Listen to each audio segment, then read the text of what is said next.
This is me again. I'm talking to myself right now. I have our special doggy here. Come on, me. Come here. No, she's shy. She's shy.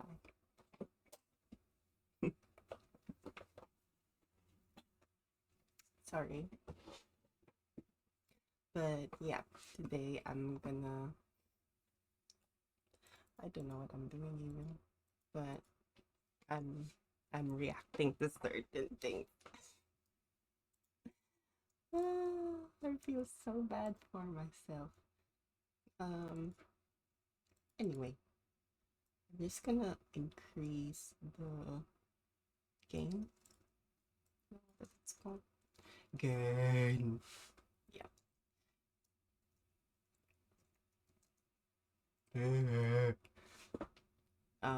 Yeah, that should be better. I think. I hope so. But yeah, I'm gonna be whispering a bit because sorry, people are doing shit at the moment. Mm, and yeah, they're doing some work in our what do you call this? Fence. That's the word, fence. So yeah, they're doing that at the moment. So I'm trying to whisper. I don't even know if people can hear me, but yeah, if I won't be watching myself again because I hate myself. Yeah, that's something we experience normally as transgender people. I think this is a transgender thing to hate yourself. So anyway, yeah, I've been watching some YouTube stuff lately, and I figured I could spend a few hours reacting here to myself uh, on camera. I don't know why. I think I'm a narcissist.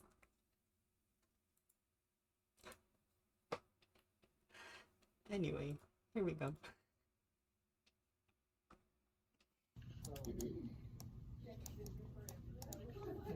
I miss working from home.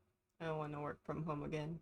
Um, I've been working from home like, like since my career, and then I moved back to the office. That was mm,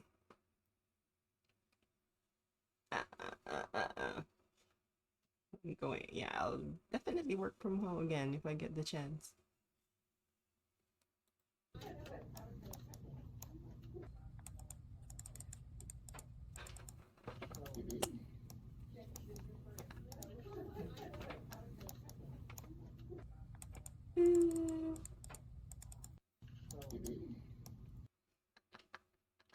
Ah, that's funny. Yeah, I love her face. That's the face you do when you're like having it hard. Oh my god, she was just saying that. Yeah, I was working at the call center as well. Like I've been working at the call center for like past few years, like 2 years, I think. 1 year, 2 years. That was I didn't enjoy that. Like the amount of good calls you'll receive, they're mediocre. Most of them will be mediocre. Like they wouldn't it's nothing special. Like they're not gonna be making friends with you. That's the truth about this whole service industry. Is there are people, that minority of people who are using it as some sort of like way to boss around, which is weird. Like I don't know. That's really wrong. Like people shouldn't do that. Like some of these people are clenching their teeth just to try, just to do something. Sometimes there is pressure somewhere that's forcing them basically to do it. I mean, that's the term. We're all floating. That's what they keep saying. Uh, but yeah. But anyway, she said, I used to read. I went through 2 to 3 books a week when I work out, waiting for a call to come in overnight. Oh, fuck yeah. Overnight, yep. Those are the worst kinds. Yeah, you'd be spending time. But yeah, I would enjoy that. Honestly, like, I could learn a skill doing that. I could, oh, I don't think I could do that streaming shit, but, yeah, I don't know. Other life, you still would have turned my head, even if we'd met on a crowd. Oh my god, I'm praying. Taylor. You're gonna tell me. Well, as a blind person, I've always kind of thought I could do some painting. I could cover a wall with paint. I mean, how hard could it be? We've sectioned off an 8-foot by 8-foot wall of the garage, and that's what I'm going to be painting today. Okay, so just like that. This is something I always wanted to try, and I feel like I could get probably about 3/4 of it covered. With the sound I'm hearing, I can tell whether or not the roller is flush with the wall, right? That I'm making full contact. Let's see, right there, okay. Right now I'm having a look to see how much I've done. A little nerve-wracking. I think some places might be a little thicker than others. What am I doing? But I think I have the whole wall fairly covered. Confidently I can say that.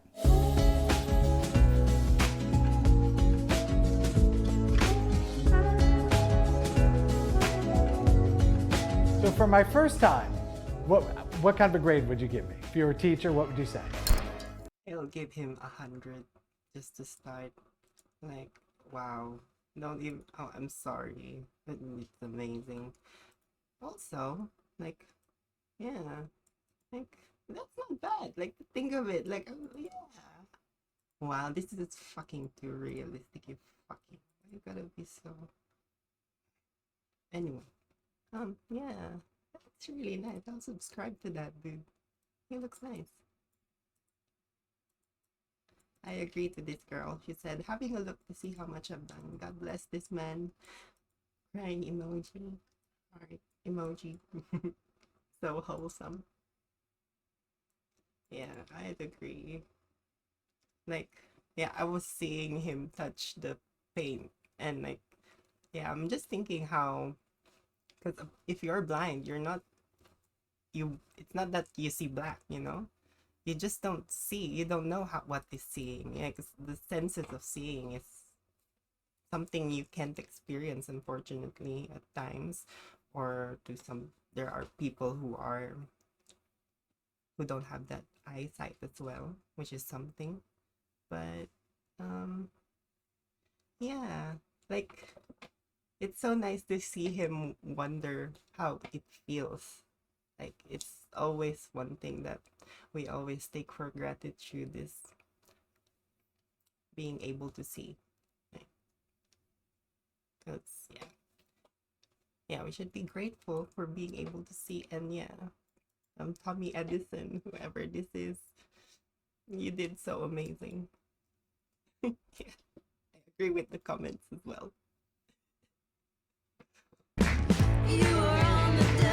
You're gonna tell me one more time what you want to be. You want to be Pennywise. Are you sure about this? Here we go. Are you sure about this? Well, the mom is fucking.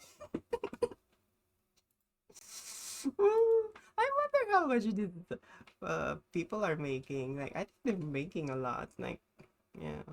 Because, yeah, the kid would definitely want to paint their face there. And you don't need to be, I mean, you can be amazing at it, I think. But, yeah. It's pretty good money. I hope, it's really cute. Like, yeah.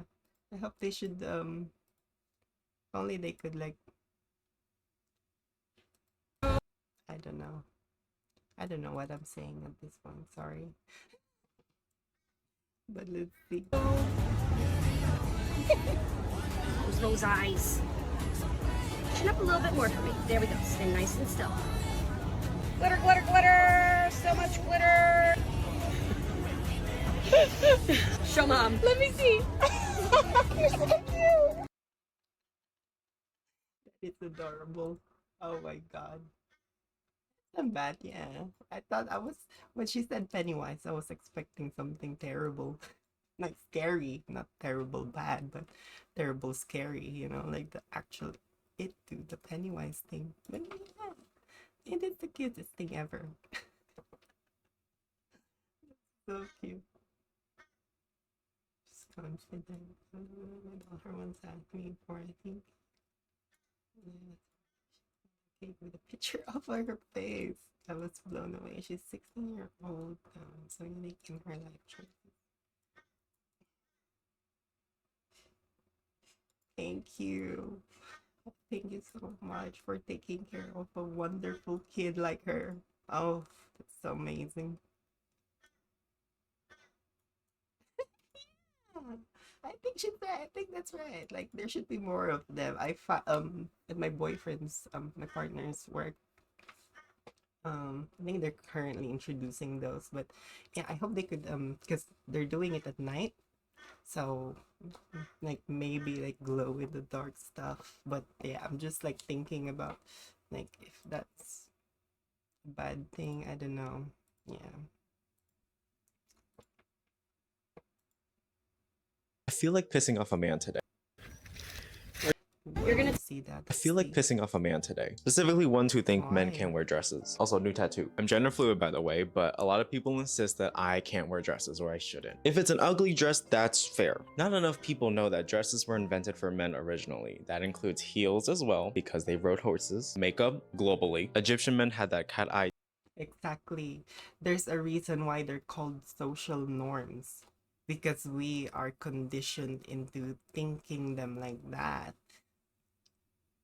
Oh, that's yeah. Down. And I can't blame you for the US education system failing you. I will blame you for continuing to be ignorant. Cause gender roles aside, the dress looks good on me. And that's not me being delusional. I know it. Look at the material. I've not worn these shoes out, by the way. That's why I'm wearing them inside. Dresses are comfortable even without tatas. You can wear boxers underneath. Think about how comfortable that is. And to all the people who have messaged me, thank you for wearing dresses. It's made me feel more comfortable. It is my pleasure. This is 10 times more fun than pants and a polo top. I feel like pissing off a man today.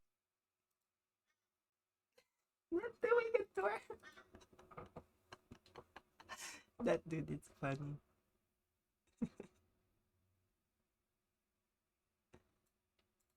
Yeah, like offer your feedback if it's ugly. Like, what the hell?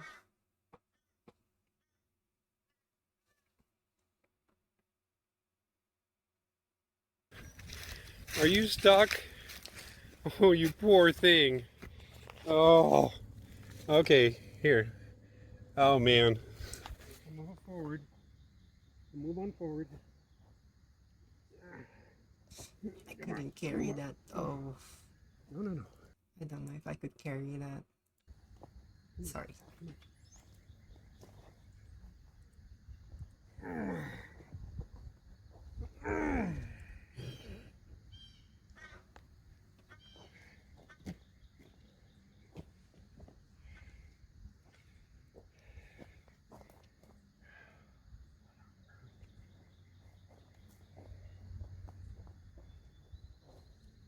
You are too big. Yeah, I should call someone for help.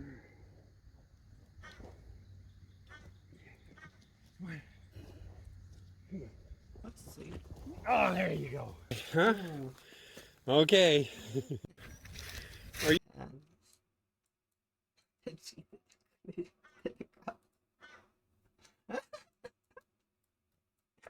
You stuck? That is Oh, you look at that. Poor Oh thing. my god.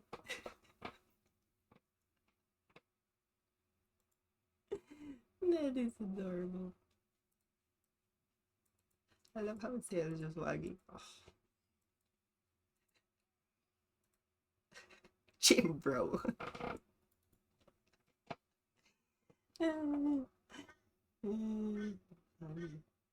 This spot can scratch both sides of my face at the same time. 3 seconds before giving thanks. Sounds me have the power once so calm, trusting at the farm.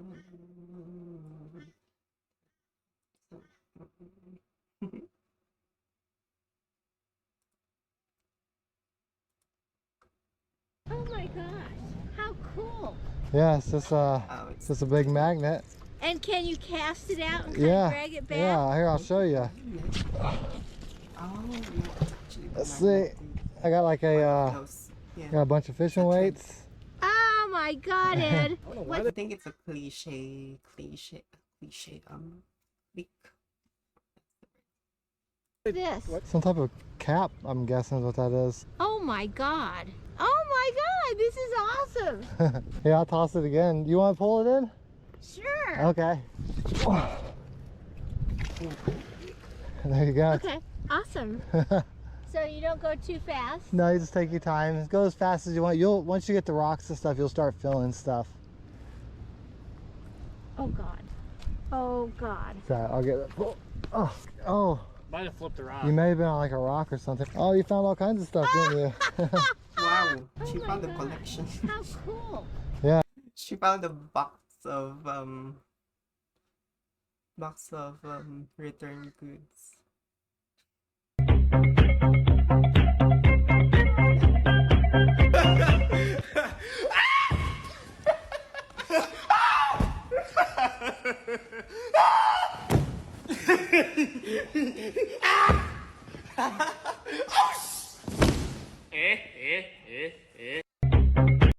I didn't know that was that. Oh, that's funny.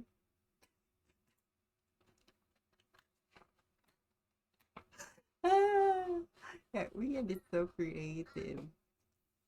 Asian pride.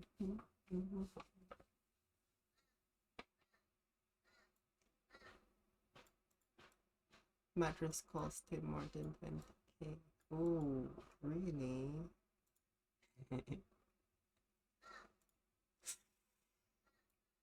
Oh, that's a lot. I mean, mattresses are expensive.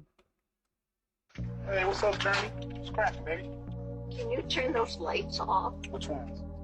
The ones that are keeping me awake at night? Which ones? Journey, I mean, the rope lights aren't keeping you awake. What? The rope lights. The rope lights, are they keeping you awake? Yeah, I don't mind it. Keep them on till, 10 o'clock. Oh. Journey, we went through this before. What? We went through this before. With the rope lights, they're not in your window. What? The rope lights are not in your window. Honey, I have to pull those pillows over my windows so I can sleep. With those rope lights on, Journey, Yeah. the cops came and they There's a part Can you hold now this? by- All right. I don't like it. I don't like it if they do that. Just to clarify, I just want to I'm leaving my record here. I don't like that shit. Like, ugh, don't do that. I mean, I'm fine with the Reddit stories, I guess, but those Reddit text-to-speech stuff. I just got back from America. Oh, sorry, I Can you forgot hold to- this? All right. That's one. That's number two. Hang on to that one. Don't worry. I only have to do that 54 more times. There's number three. All right. Hang on to that. Awesome. And one more. I'll tell you one more because your hands look like they're getting a little full. They're not. All right. You are all for this. Awesome. Okay, I'm gonna help you out here, buddy. I'm gonna take this one and this one, and then I'm gonna take this one, and then I'm gonna take this one. Twist those all together. All right, do you know what it is? It's a balloon. Yay. Okay, no. It gets better. It gets better. You got it, man. High five. Good job. Good guess. All right, the best part though, watch the eyes. You ready? 1, 2, 3. Giant octopus coming your way, man. You're welcome. Can you hold this? Right, this comment just got me, and I did look, and yeah, they are just staring at the thing. Oh my god! But yeah, I don't know. I would take a video. That's what I thought. It's so cute. Oh, All right, fine. that's one. First That's one. number two. Hang on to that one. Don't. I don't want to watch it. I just got back. I just got. Can you pissed hold at the this? All right. fucking People at the back, like the parents. Like, oh my god. I just got back from America, and they I hope I don't do that. I really hope so. Especially I'm into like, yeah, I'm trying to get off my phones lately, but I'm also trying to like look at it every now and then, like Duolingo and all that stuff. have huge bags of chips. Like, I can't believe these fatty, fat Americans eat so much in one sitting. Hey, quick question.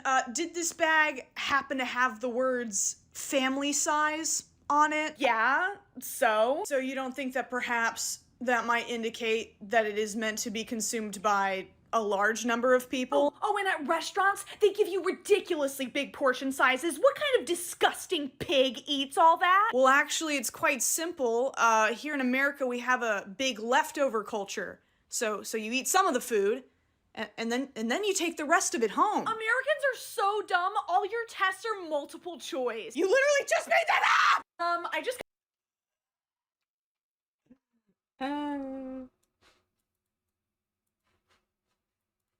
Fun. Yeah. Laugh. Hello? People. Hello? Give me your passport. We're checking in. Can you hurry up? We don't have all day. Oh my god, this photo's tragic. All right, do you want to place your bags up here, please? Oh my god. No, I don't want to watch. Hello? Lawyer's reaction. Is there any recourse if you came onto the flight and this was your assigned seat?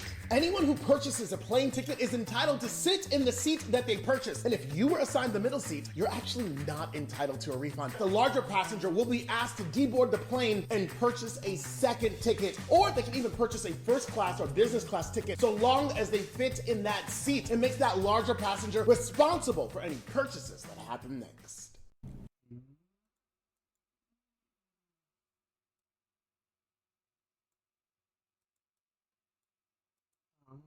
Okay. I mean, yeah, that's a good, yeah.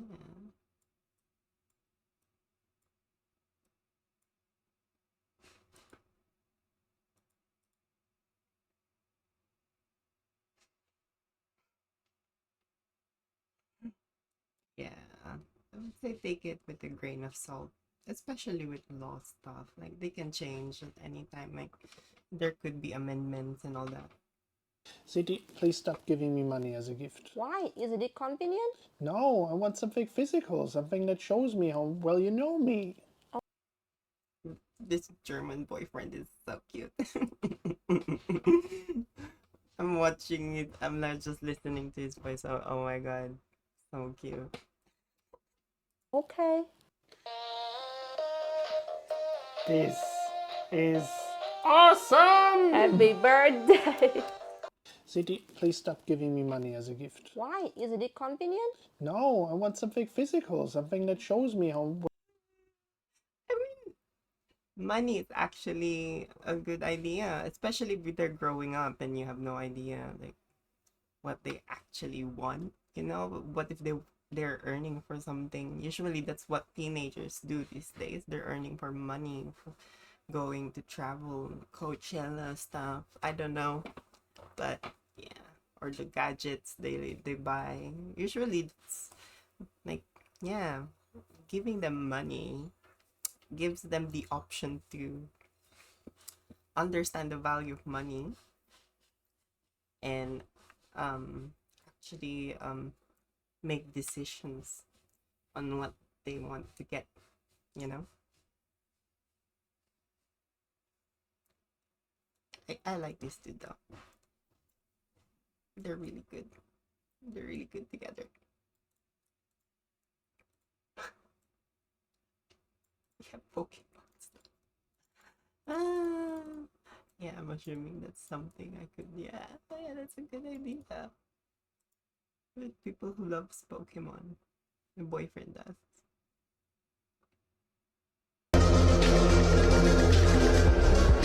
Oh, Roblox shit.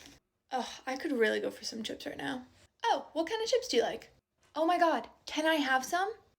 Yeah, sure, here. Why are you mad at me? Because I asked if I could have some, and you're like sidestepping the... I can't. Ugh, I could really go for some chips right now. Oh, what kind of chips do you like? Oh my god, can I have some? Yeah, sure, here. Why are you mad at me? Because I asked if I could have some, and you're like sidestepping the question and ignoring me.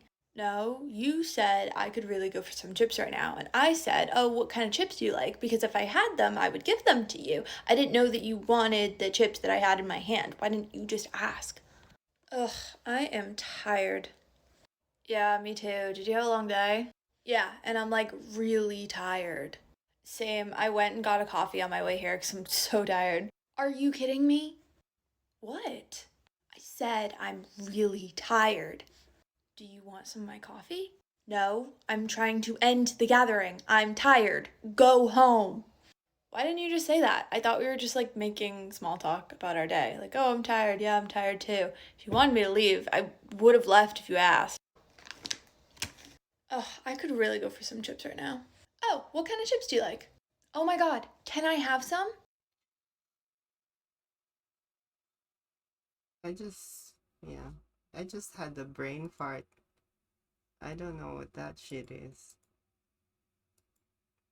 Like, I think it's autism stuff. Is it autism stuff? Allistics. What's allistics?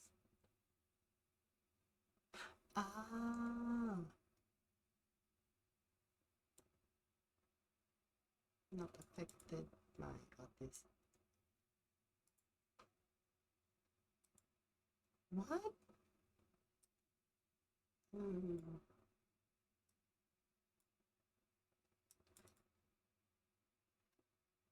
I don't get it.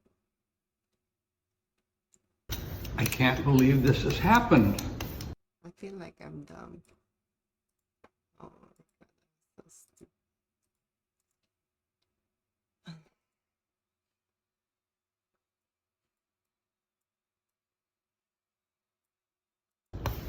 I just don't get it.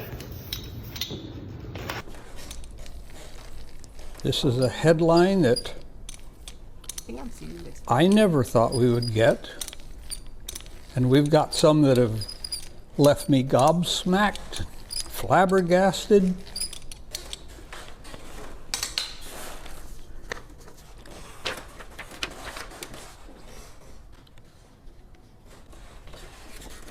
But this headline here,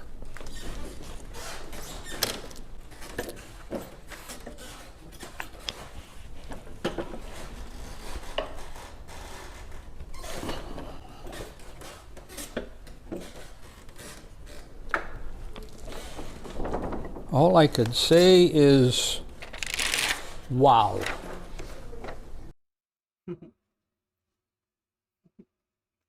Wow.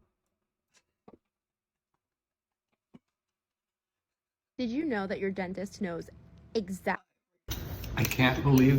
Did you know that your dentist knows exactly what that mouth? Drinking raw goat's milk was a game changer for me. I used to get eczema and asthma problems. I barely get them nowadays. Good morning. Lovely cup of tea. Let's put some goat's milk in it. What are you studying? Math. What are you gonna do with that? To that dude, I don't care if you like goat milk. Could have said the benefits. I'm doing research right now. It's interesting. What are you researching? Something super complicated. You could have been so nice just now. You could have been like, I'm calculating laughs per minute, and you are killing it, good sir. But no, you said... You said, I can't even give a synopsis of what I'm talking about. You would have a seizure if you even heard a fraction. Do you even know what a fraction is, you dumb motherfucker? Yeah, that's kind of what he said there. Yep.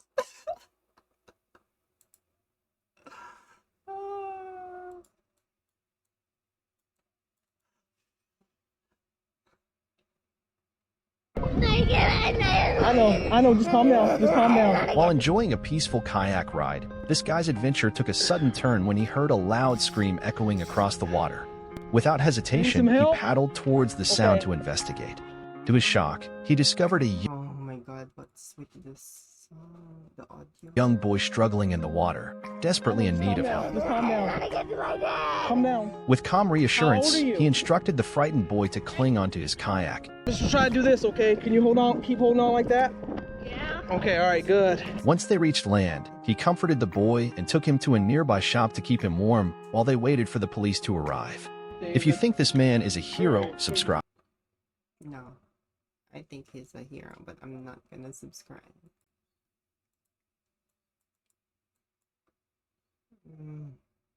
The farms. Hey, can we meet after school? Voice message? But I'm in class. Okay. Just text me that. Hey, do you know where can I buy a good laptop? I was at the supermarket and guess where I met. Will you come over this weekend? We haven't seen each other for a long time. So I guess that's it. Text me. How am I supposed to answer this? Hi, how are you? Oh my god, this is my I'm good. sister. What about you? I'm good. What are you doing? Nothing much. You? Just call each other. Hey, can we meet after school? Yeah, kind of fair. Kind of fair. Kind of fair. Like, that's how it is. Measure your life in terms of summers, and you'll never miss another day. This whole channel, this whole journey we're on together. I've moved from Vietnam to Germany 4 years ago, and here's a list of how that experience changed me. Number 1, I'm a good cook now. Eating out in Vietnam is very cheap, but not in Germany. And the Vietnamese food here is not that authentic, so whenever I crave something, I have to basically learn how to cook it. Number 2, I stopped worrying too much about how I look. I used to constantly receive comments about my clothes, makeup, or body. In Germany, they don't do that, so eventually my appearance doesn't define me anymore. Number 3, I'm learning to set boundaries. In Germany, saying no is not considered offensive. As a woman who was taught to always say yes to please people, this is eye-opening. Oh my god, yeah. See that? I'm glad this dude said it. I'm glad to see that moving abroad as much as it makes me miss home more. It also has its benefits, even though we don't talk about them often. Yeah, that's actually true. Like, I don't know, like, your identity is you've been accustomed to a certain culture that is stuck with you, and when you move to when you move to a Western country like the United States, or I don't know, like the developed countries, basically, you get to learn a lot of things with how they work, and you end up applying it to your whole life. And lastly, I became more patient. Doing things in Germany take time, either processing paperwork or making an appointment. You can't rush it, so you soup thing. Yeah, learning how to say. Oh my god, I think I'm going through the same thing. Like, I just joined the subreddit Asian parents thing, and it does tell me a lot of how modern Asian children, like with Asian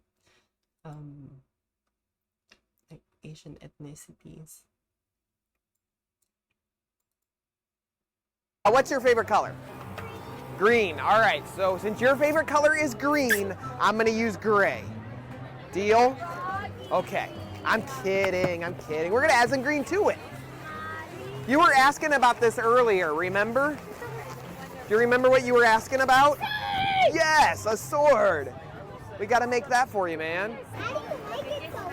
Practice. Can you hold that? Thanks.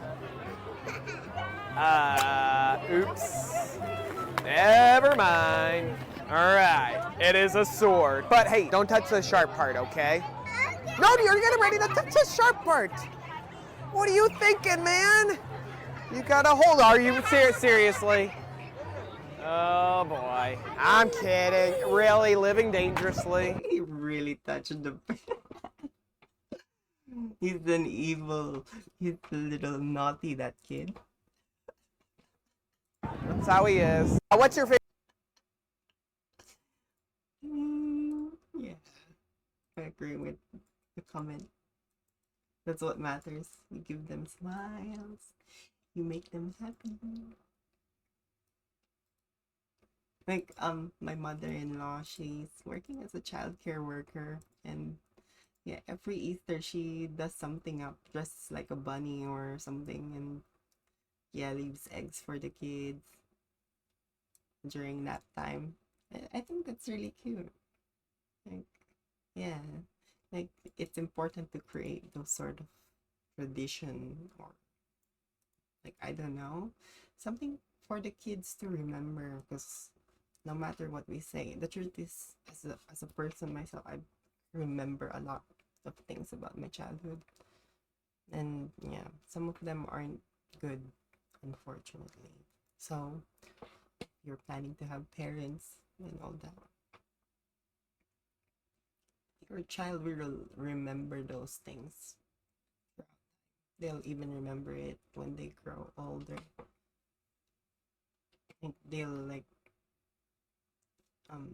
set their remaining senses will tap into that memory, and you need to make those memories.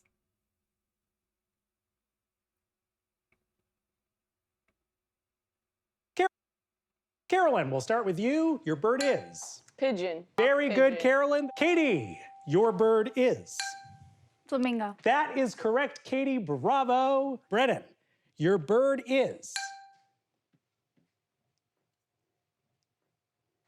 Pheasant. Sorry, Brennan. Guinea fowl. Sorry. I was looking for Siamese fireback. Carolyn, your next bird. Peacock. That is correct. That's a point for Carolyn. Katie, your bird is? Chicken. That is a chicken. Bravo, Katie. Species? Oh, I see. Katie, on Brennan's heels. Wait, is it?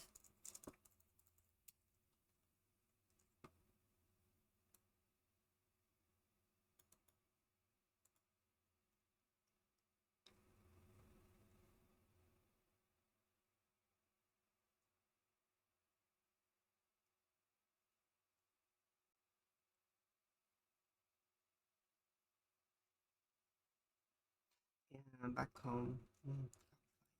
Let's speak. Question about Coachella. Do normal people go? Yes, when I was 16 years old, I went to Coachella for my very first time, bought my ticket and everything. It must be weird being on the... The veterinary workers realized something.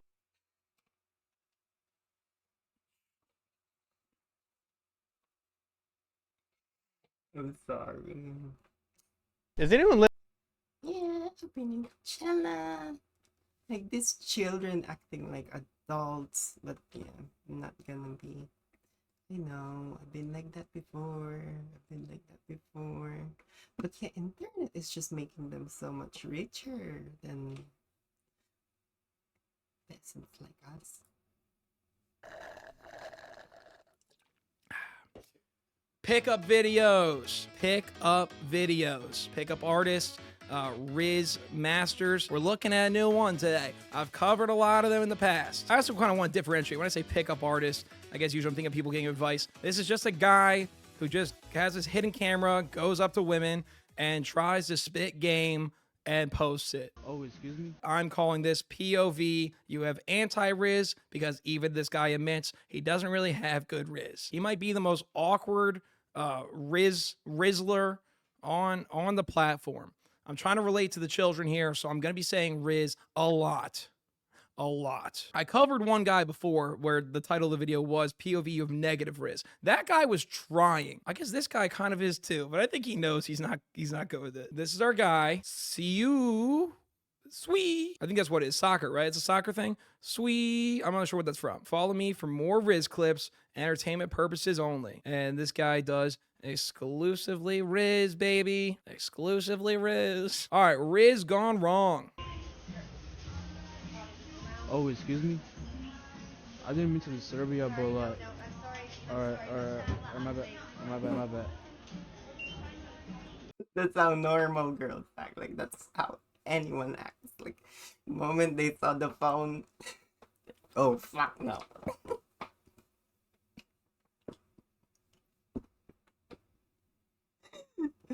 Oh my god. God damn. Yeah, damn. Why are you there?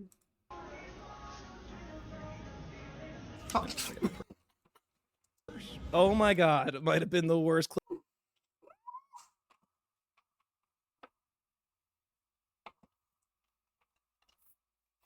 What a stupid little bitch. Clip I've ever seen. God damn, they ran away. They were scared. Riz so bad, bro started shopping. Here's what we're gonna do. I have made a little poll to relate with the kid. He did go for shopping, but you can feel the embarrassment from here. Ooh, that was embarrassing. Kids, because you know my demographics. Oh my god, look at the comments, they're saying the same.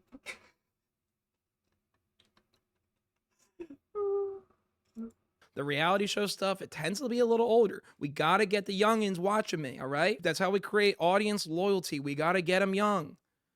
Don't take that out of context. I've created a Riz score poll. This is my scale here. So number 1 is the worst Riz, okay? He gets a Riz straining order. You get it? You get it, kids? And then second one would be natural Rizaster. It's not as bad as a Riz straining order, but it's still uncomfortable. 3, he gets Respect. Right, you get it, about middle level. 4, Queen Elizabeth. You know, Queen, 1 step below. Well, no, that sounds good, actually. Queen's 1 step below King. Hey. Clever brain. Okay, well, forget my reasoning for that one. Queen Elizabeth is 4, and then 5 is Jesus Christ. That's above Queen and King, so that's fine. All right, we're going Riz straining order on this first one here. I mean, they quite literally ran away. So let's check out Rizzing Up a MILF. Oh, excuse me? You're so beautiful. Wait, how old are you? Are you the mom? Me? Yeah. Yeah, I'm the mom. I'm not, like, you look super beautiful. Can I, like, grab your number? What the? You're lucky. She's so nice. She's really nice. I could see the kindness in her. Like, oh, I'm gonna, like, I know she was like, what the fuck? Damn. But at least I tried. Hey, what's your name, by the way? Kendra. Oh my god. My name is Zizu. Nice to meet you. Where are they learning this shit? Don't. She's not interested. Why are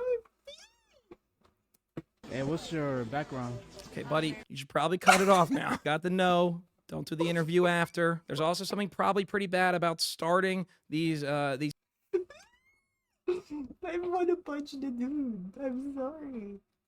In Roblox. I want to punch the dude in Roblox. Pickups in women's stores. Wait, how old are you? 36. You don't even look like 36. Oh my god, just you look like in your 20s. This is still going. This is hard.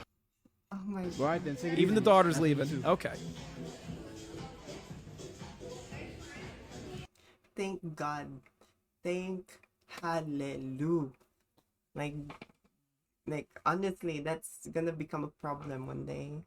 I'm telling you, that's if people keep listening to, oh my god, whoever these people who are teaching this shit. I'm not gonna name people, but yeah. Oh my gosh. I can't, like,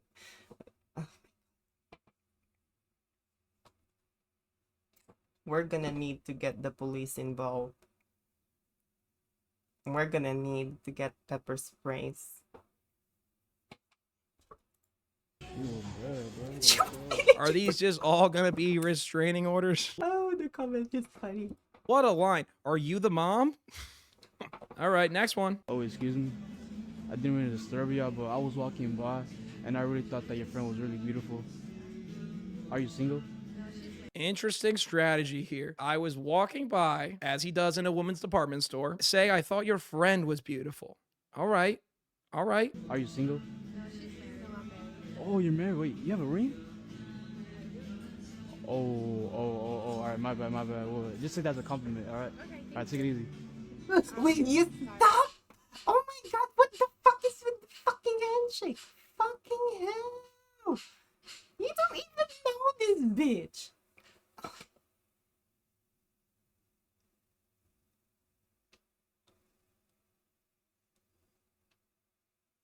I hope these are scripted. I hope they're like scripted. Because I just can't. This is too embarrassing. Like, what the fuck? All right. Why offer a handshake? Whoa, whoa, whoa. Just take the compliment. Just take the compliment. I'm sorry. Huh? Our first natural disaster. You guys, for some reason, thought that was better, but I guess when the restraining order was literally a woman running away from him.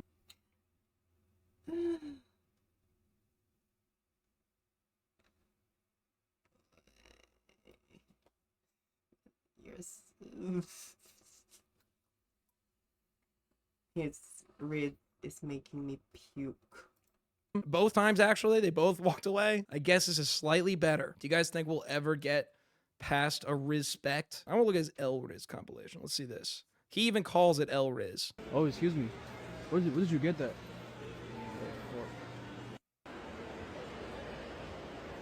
Oh, excuse me. I didn't mean to disturb you, but I really thought that you were extremely beautiful. Because when I was walking... Oh.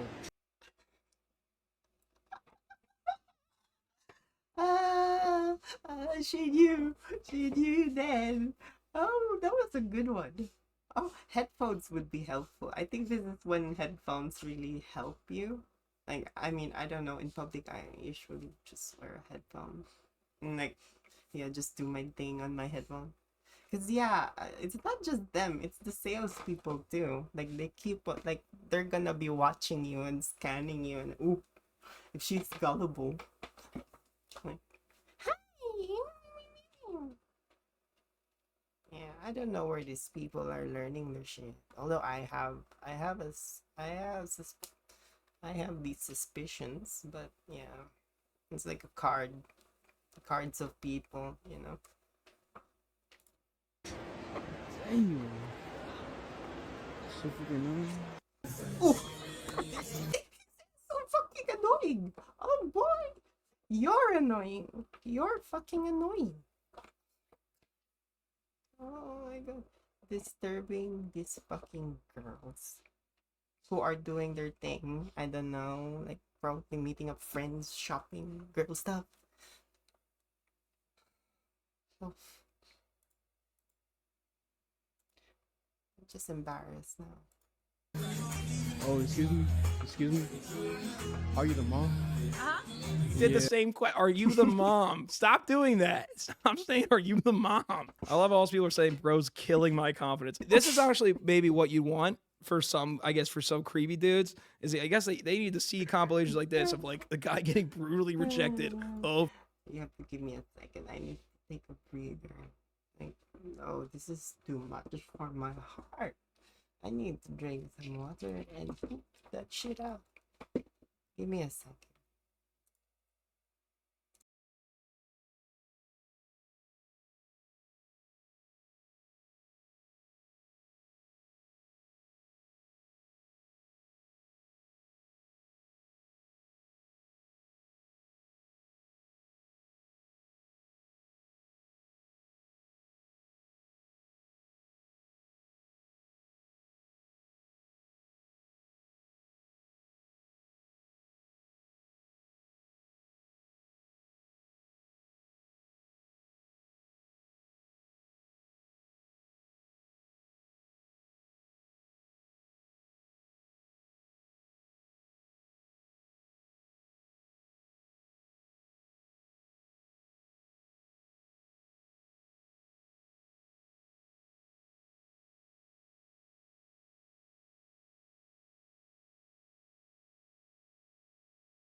Okay, I'm back.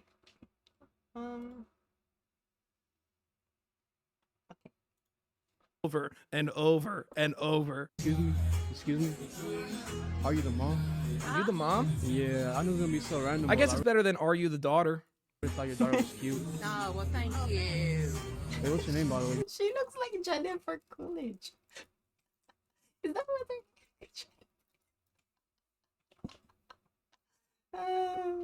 except she doesn't like she's not giving any vox. She's gonna be scary. She's gonna show the Karen side of her if she wants to. That is so funny.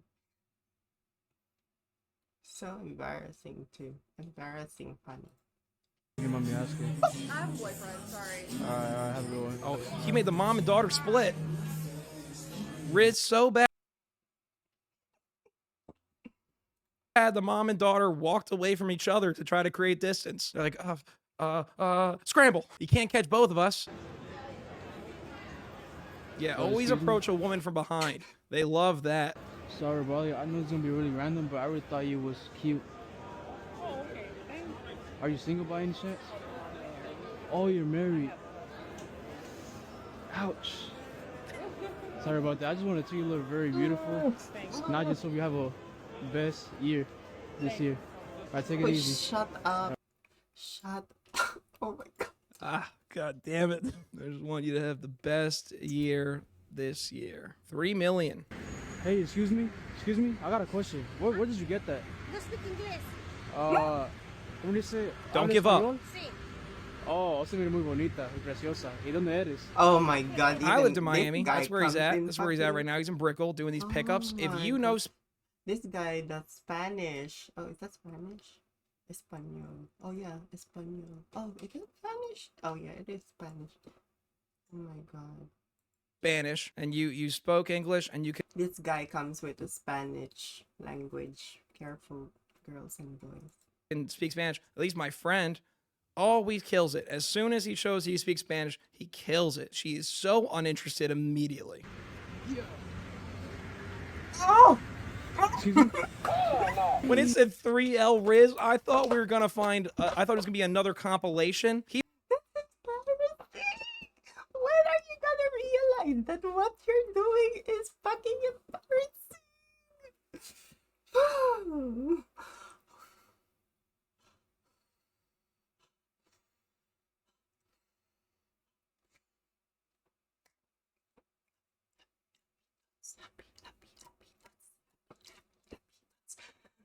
Oh my god, this guy makes me want to take a break from everything. Oh, the embarrassment. Oh, I'm just so embarrassed by He him. meant 3 in a row. Oh boy, we have seen so many women run away from him. And to be fair, his first opening line, it's said with little confidence and it's very passive, but he says, "Oh, excuse me." When he says you're so beautiful or whatever, terrible, but he says, "Oh, excuse me." People are running away from him. He must have an open weapon or something. Hey, excuse me? Where did you get that? Nah, the beautiful eyes are yours. Sorry. I said them beautiful eyes are yours. Oh my god. Are you single? Sorry, but Jesus. Oh my gosh. Ain't no way. You've done this enough where there's definitely a way. There ain't no not way. We'll pull this one on all 3 of those. This is like speed running pickup. Obviously getting no's, but this is speed running getting no's. All right, we got big restraining order on this one. You collected 3 restraining orders in a row. Okay, rizzing up Cuban baddies. Here we go. Oh, excuse me. Where did you get that? I'm sorry. Ah, the Where did you beautiful get eyes. that? Get what? Oh, the beautiful eyes are yours. I really thought you was pretty. Thank you. Are you single? She's speeding up. Damn. Wait, where you from? Because you look kind of mixed. I'm Cuban. Oh, keep it. All right, take it easy. All right. Keep chasing her, bro. Wait, how is he? Oh, is he wearing like an eyeglass or something? Like, how is he recording his shit? Come on, bro. We got any respect yet? No respect yet, just restraining orders. To be fair, at this point, if you guys haven't been able to tell, I think he's trying to do these awkwardly. I mean, we've never seen him successfully do this, but I think he might be playing it up a little bit. All right, more restraining orders. I see. I see you guys. You guys don't believe in him. You don't believe in the Suey. All right, let's find some more. Riz gone bad. When does it go right? When does it go good? Hey, excuse me. Excuse me. I got a question. Damn. And he never stopped. And he'll never stop unless we take him to jail. Unless someone calls him out for this behavior. Because he's not stopping. Like, he's going past that. Like, what's your number stage? You know? The cops shouldn't. Oh. God damn. Quick, tell him that Lambo to the left is yours. Hey, Run, girl, please I got a run. question. Excuse me. Good girl. Good girl. I like that girl. Damn, I know y'all seen that. I know y'all seen that. I know y'all seen that. Damn. Corvette, my bad. What? That shit is crazy. I love how he always You are crazy. You. leaves in an extra 30 to 40 seconds of him just befuddled with how he got rejected. God damn. What was that? What the fuck? I'm wondering, yeah. Making himself suffer. Thanks, though, because I don't have to watch the actual. Tried to ask a girl I don't use TikTok. wearing headphones and another girl on a phone call. Excuse me, and they ignored me. What? God damn. What the ball just happened just now? I said befuddled. This person right here said befuddled. Oh my god. Rejected. One of the comments say rejected. Hee hee. What a crazy word. And then he says, what the bollocks just happened? At this point, comments are going to tell him, bro, it's okay to be single. It's all right, man. Yep. POV Riz. Excuse me. Are you single? Are you not single? You're married? Damn, I wanted to marry you, but Now you wonder why they all say they're married. They're taken. Because... but damn. Oh, all right, Good take line. it easy. All right. Oh, it's kind of good he's Why stopping now. everyone has Like, to be married? Why? Why is that? yeah, because they have to lie. They're Man, threatened. how come? They're threatened by your wrist. So weird that everyone he asks seems to be married in a relationship. So weird. You gotta ease into the are you single thing. It shouldn't be one of the first two questions you ask. Are you single? Why did Use it some thank kind of you? thing around you, make an observation, talk about that, and then This is like the Lulu stage. Like this is worse than your Taylor Swift gospel Lord Jesus. Like whoever that is. I don't know who. That's not me. I love Taylor. But yeah. This guy goes past that. This guy goes past that. Like very far. you can kind of get to that. When you open with are you single, they're all going to say they're married if you ask them if they're single. Oh, excuse me, are you single? They're on guard. Yeah, I think that's how you activate people's fight or flight. Are you defenseless right now? Are you by yourself with no protection right now? Yeah, it does. Like those sort of questions get you start going to panic mode and like ooh. No. Riz training order again. We have not even gotten to mid-level Riz. Does he ever say W Riz? What is ninja type Riz? Yeah, I think this is past that Riz training order. It's actually a rest training order. It's at that point now. The girls should put a restraining order. Like all girls. Oh, excuse me. Oh my Excuse lord. me? Oh my Excuse me? lord. Excuse me.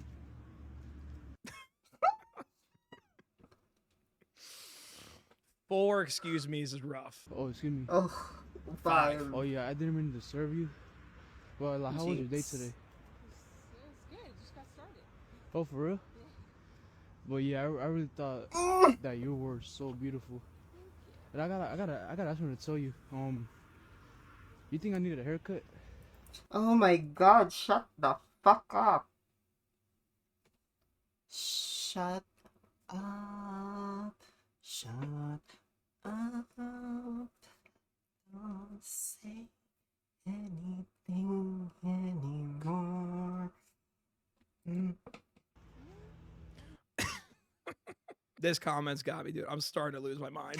I am too. There's gotta be better options. This is the content you make every day. You gotta start thinking up other things to ask. Do you imagine me with a low taper fade? Oh Do you my imagine lord. with that top cut? No, he's just messing around. Oh my god, I gotta believe this is satire. I gotta believe this is satire. Cause oh my god, if this is real, I'm gonna lose my fucking mind. Oh. Oh. I just wonder, like, is he just being himself and this naturally is just awful and Yeah, he knows maybe he it? got Or is the he bet. purposefully trying to be awful? That low temper fade thing was definitely purposefully trying to be awful. I wish we could see a video where he actually is trying. If I type in his name, W Riz, could we get anything? Oh, excuse me. Didn't mean to serve, but you are super beautiful. How you doing today? I'm good. It's really cold outside. That's why I'm like a little hoodie. Are you single? No. He just speed runs all the lines. Oh, excuse me, you are beautiful. Are you single? Well, if he's not good, I could be the next one. I could be a better boyfriend. You know what I'm saying? I'm good though. I appreciate it. Damn, all right, have a good one. Take it easy. Stop trying to shake their hands. Damn, And also, who shakes hands with all fingers spread out? What is this handshake Nah, he's formation? doing This this looks in disgusting. If purpose. somebody He's doing tries to shake my hand, it could be a networking event. It could be anything. It doesn't have to be a girl or guy. You doing Yeah, this? like professional, that's what he's trying to say. Yeah, I don't want to shake your hand, dude. Damn, all right. Oh, here comes the pep talk. Like, she wasn't all that. Oh. She wasn't even all that, dude. I didn't even mean she was beautiful. I can find any girl like her. Actually, I'm literally right now, I'll go tell the next 5 girls they're beautiful too. You really just Oh my god. So embarrassing.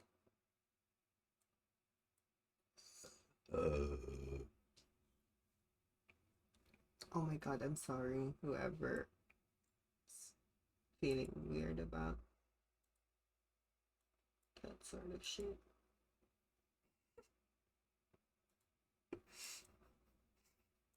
kind of does a vlog afterwards. Oh, W Riz, yes sir. Oh, excuse me. Please. Sorry about that. I know it's gonna be so random, but I really thought it was gorgeous. Thank you. Wait, what's your name if you don't mind me asking? It's Diamond. Oh, Diamond? Yeah, you have a go, have a go. Alright, my name is Izu, but before I go, you don't mind if I grab your Insta? Oh, no, I'm good. Alright, I respect that. Alright, take it easy. Have a good one. You too.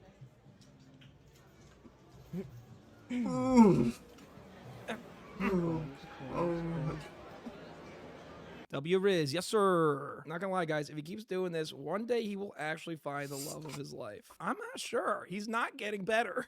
He's not trying to get better. He will never will. Now let's do a thing. Let's look at his oldest video. Because my theory is that he probably started actually kind of trying and then found out that the Riz was so bad that that's just kind of what he's leaning into now. Hold on, 4.5 million Yeah, views. I Look at have this a first. feeling it's Excuse me. satire. He's doing it on the first. Sorry, I didn't mean to bother you. Stop chasing women. Stop. AirTag her car. Oh, that's the Lulu shit. Starting it by being behind them. What was called though? I really thought you was cute. Thank you. What's your You name? by can't the way? find them cute from behind. There's only one thing you're looking at behind them. You can't see their face. How are you gonna call them cute? Ju. My name is Izu. Nice to meet you. Stop doing You the know squid me by your handshake. number? I do mine. You single? No. Damn. I just want to hear my shot. You feel me? I respect it. Can I get your Insta at least? Yeah, like I do. Why, if people say they're single, do people still ask for the Insta after? I don't get that. Yeah, that's dumb. That means they're not into you, okay? Just for the clarification. If ever Yeah, my But nah, this is sad there. bad. I didn't mean to bother you. Oh. No, you're good. I just wanted to shoot my shot. I bet. Yeah. Oh. Cause there's a lot of guys out here, they don't have the confidence like me, so you know, I'm just They like got a different. what? They don't have that confidence like me. Yeah. Right, take it easy. Even she's like, you sure about that? Well, his first somewhat W. Other guys don't got confidence like me. All right, now let's see my theory. W confident Riz, his first one. Was it like this from the beginning? Hey, excuse me. Excuse me, I got a question. What's up? I'm not gonna lie, I really thought you was really beautiful. Thank you. So like, what's your name? I'm AP. What's your name? My name is Zizu. Cecil? Yeah. You look little. I'm not little. Wait, how old are you? You look little. It's little. Alright, guess my age. Like 19. I don't know if it's on purpose, but like the beginning of this one, he even sounded a little bit better coming up to her. Excuse me, I got a question. What's up? I'm not gonna lie, I really thought you was really beautiful. Although that's not a question. I got a question, not gonna lie. You're really beautiful. You notice what he hasn't asked yet? Are you single? He hasn't shot that out yet. Alright, guess my age. Like 19. I am not 19. How old are you? 24. You look really good. But matter of fact though, you don't Thanks for the compliment. Yeah, for sure. Well, He's matter going of to fact, the let me just get restroom. to Is right she? now. You don't mind if I get your number or Instagram, if you don't mind? So I don't give out my number, but you can have my Instagram. Yeah, for sure. Oh my I god, think he he's was wearing trying a back Croc. Because my theory is He's that he, definitely not trying.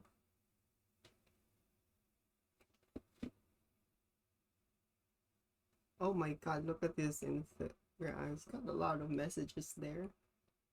Ugh.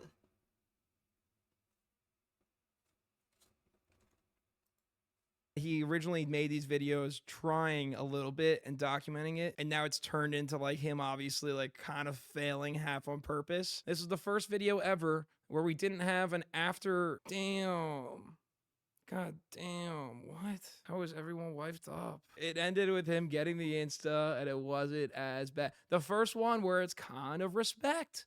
A little respect. Still, he picked a girl running away from him already, but a better angle, he's coming at perpendicular. You always want to come perpendicular, you know? Once you're coming parallel from behind him, not a good start, you know? So he's regressed. He's regressed a bit. She's definitely still not, she didn't give him his number. It's not working. What did he say? I didn't get anything that he said. Like, is he talking about the way he walks? I think that's what he's talking about. But it seems like it was a better normal conversation. And then okay, let's look at the second one, and 3 videos later, 4.9 million. How did this deteriorate so fast? Watch this, bro. I'm about to do it. I'm about to do it. Oh, excuse me. Yeah. I'm not gonna lie, you look really beautiful. Thank you. Are you single? I'm not. I want to be friends with you if you don't mind. He never gives up. Why ask the single line if you have follow-up questions? This video should have ended here. We got 40 seconds left. I don't know if my boyfriend would like that. I mean, I just want to be a friend. That's it. Nothing weird. Nothing weird. It's only Can I weird. grab like your Insta or It's number? exclusively weird. If you don't mind. Yeah, you can get my Insta. All right. So like, where you from?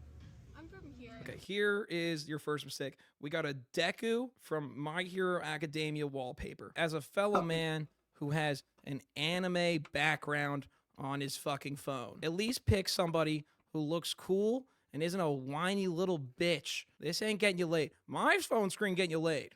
It also just looks like my phone is broken because of the background colors. It's a little confusing, you know? I'll clarify. I don't know anything about what he said, but yeah, I think he's right. Like, I don't know anything about anime, but I think he's right. He's definitely right. Like, what the fuck was that? Like, ooh. You shouldn't have an anime wallpaper. If you're ever thinking you're going to give your phone to anybody, you shouldn't have an anime wallpaper. I'm getting hypocritical as fuck right now. I know. I mean, that's good on the security standpoint, you know? Shouldn't have it. All right, that's the second one. And then his third video went viral. I'm going to guess this got bad pretty fast. Hey, excuse me. I'm not gonna lie, I really like your smile. She just wasn't smiling. If the criteria... I have a feeling that she's working. And she was like, she's probably doing some final checks or something. Or I don't know. She looks stressed though. Or like probably finished work. for the pickup line isn't there and you say it, it just makes no fucking sense. Wait, how old are you? I mean, I'm not gonna lie, I like the mode. So what? I want like you young. I'm not young. What do you want? I just wanna get your number. No. Alright. Have a good She was smiling at first. He had a chance, but saying, I like them old, I don't think she liked that one. And ever since that day, literally only fucking like 4 months ago, he has been on a tear of terrible Riz. You thought this account was going for years. This has been only 4 months ago, and we have all of this. He is on a grind. He has merch, and it just says, oh, excuse me. Keep it going. The ugliest merch ever. When he's wearing that when he does it too. Don't tell me you're gonna The buy. good thing about this page is that if you just look at what he does and just do the exact opposite, you have a decent chance. You have a chance. Because he has none, but I think he's doing that on purpose. Also, hold on, one more. This one I remember seeing before too. Excuse me, are you single? On an escalator? I mean, you're trying to not get numbers. On an escalator, a drive-by Riz attempt. I'll do one more Riz score. It's a shame we never got Queen Elizabeth or Jesus Christ. What the fuck? Yeah, that was just fucking weird. But I think that was fun regardless. For all the 12 to 18-year-old boys watching me, I have Riz, so you should subscribe. It's crazy. Okay, I want to see this next.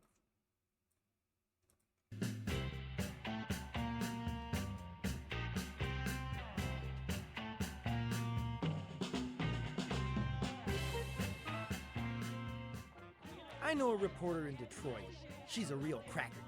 I'm Andrea Isom on the edge. She recently did a story about a woman who bought a house in Detroit and wanted to sell it. But a squatter had taken over the house and refused to leave. The police were called. But Lynn the squatter claimed I don't get this shit. Like, that's crazy. How can they just, like, claim rights to, like... Oof. the homeowner. Like, how is the government not, like, taking oversight of this? And, yeah, in fact, how is the government not oversighting homelessness and stuff and expensive? tried to run her over. The Never mind. homeowner went to jail and Lynn moved her stuff back in the house. Now you're caught up. End of story? Hell no, I say. Possession is 9/10 of the law after all. So I met with the homeowner in a nearby vacant lot. Somebody moved in her house, and this is her lawyer, and they want him out. May I have your permission to enter your domicile? You have my permission. May I have the keys? Sure can. So maybe you're a squatter trying to outmaneuver a squatter. My attorney has the papers that says it's my house. Well, I brought my bathrobe. I think I'm gonna go move in. Come with me.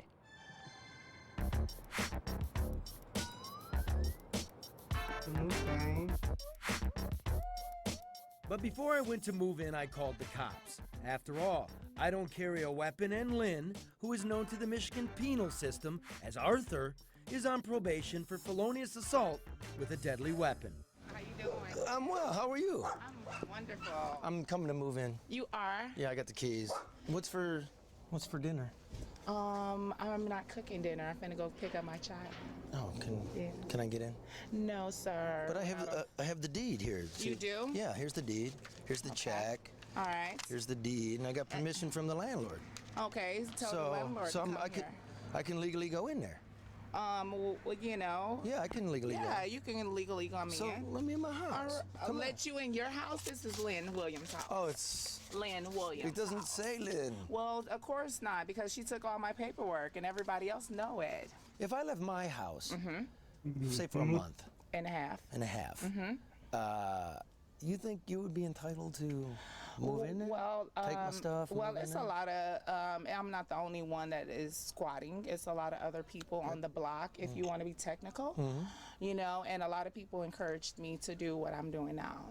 But she wants her place back. Yeah, but I had put a lot of work in here, and I spent a lot of money. I am on a fixed income. Is that power hooked up legit there? What's that mean? My power is. That's not legit. It's not legit. No, you stealing a bit of power. I am blessed. What do you do for The a one living? was I receive caught. Social Security. I don't have What no happened? secrets. Disability? Yes. What's your ailment? I'm not gonna say. She knows, that's her right. That is. Oh, please. Yeah. Whoa. The only thing that I have now is a letter stating that I moved here. Gonna see the letter. Yeah. Well, that's from the Postal Service. Yeah, that I doesn't said I count. changed Well, what's your legal name, Lynn or Arthur? Which one This is is it? my name. Oh, Lynn. Lynn. Lynn Arthur. William. Is this real? I don't think that's real. You know what? I want to skip that. I prefer watching this. Please continue to tip. That helps a ton. The tips are my life's blood day to day. I can't have tips completely drying up now in the next several weeks because we have gifted memberships. That would literally be disaster for me. I would not be able to pay anything. That would be really, really, really bad. If I need to buy a new game today, tips pay for it. Internet streamers. One of, if not the biggest, subgenre of online content creators. And while some are good, some are bad. Yeah, real hot take, I know. And regarding the second category of those two, today we are going to be talking about a YouTube streamer by the name of DSP Gaming. Now, if you've never heard of this guy, he's been streaming for quite some time at this point, and while he hasn't been disliked for that entire time, recently he's been starting to do some questionable stuff that has kind of damaged his reputation. One of those things being begging on pretty much every live stream he does. And, well, there is one other thing that he's done that has kind of damaged his reputation a bit, but I'm not gonna talk about that. If you know, you know. But what we are gonna talk about today is this clip from a stream of his where he sits there for about 5 minutes begging for more donations, while simultaneously saying that the memberships people are paying for every month are not quite good enough for him. Really sounds like the kind of guy I'd like to give my money to. Maybe by the end of this we'll all be giving him our money. I guess we gotta hear out his argument, huh? Let's begin. Please subscribe. Outside of all of that, the only other thing that I want to say before we move on to one important news story that I'd like to talk about today. I'm incredibly grateful for the overwhelming support in the last 24 hours with these gifted memberships. Seriously, 100 memberships in 24 hours. Didn't I tell you this was going to happen? I knew it. And thank you guys for that. Thank you for living up to what I thought was going to happen. Seriously, pretty awesome. Alright, 100 memberships in 24 hours. I went and looked on this guy's channel, and the membership rates at the lowest are $4 a month. So that means that this guy was given $400 from random. His tone is really. I can hear the sound of entitlement. It's like that girl I think she was a streamer too. Well, I'm not a streamer. I'm just talking to myself. But yeah, that girl. Give me money. Give me money. What the hell? That's so crazy.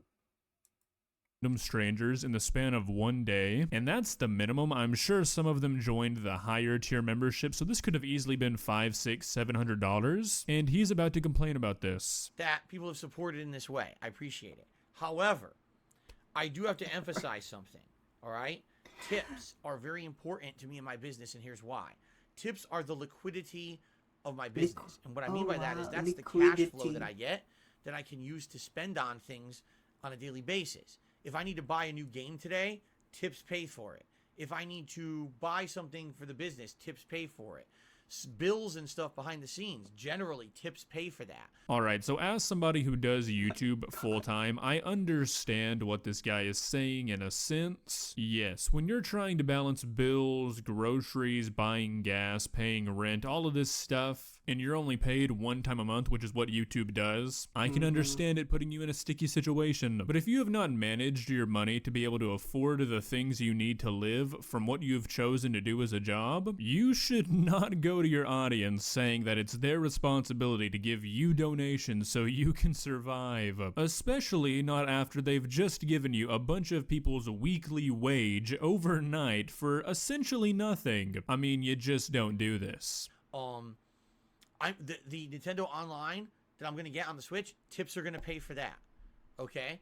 Coming up, my day off on Tuesday, grocery shopping, tips. If I have a meal with my wife, tips. You see, the tips are very important. You know, this really makes me wonder what he's doing.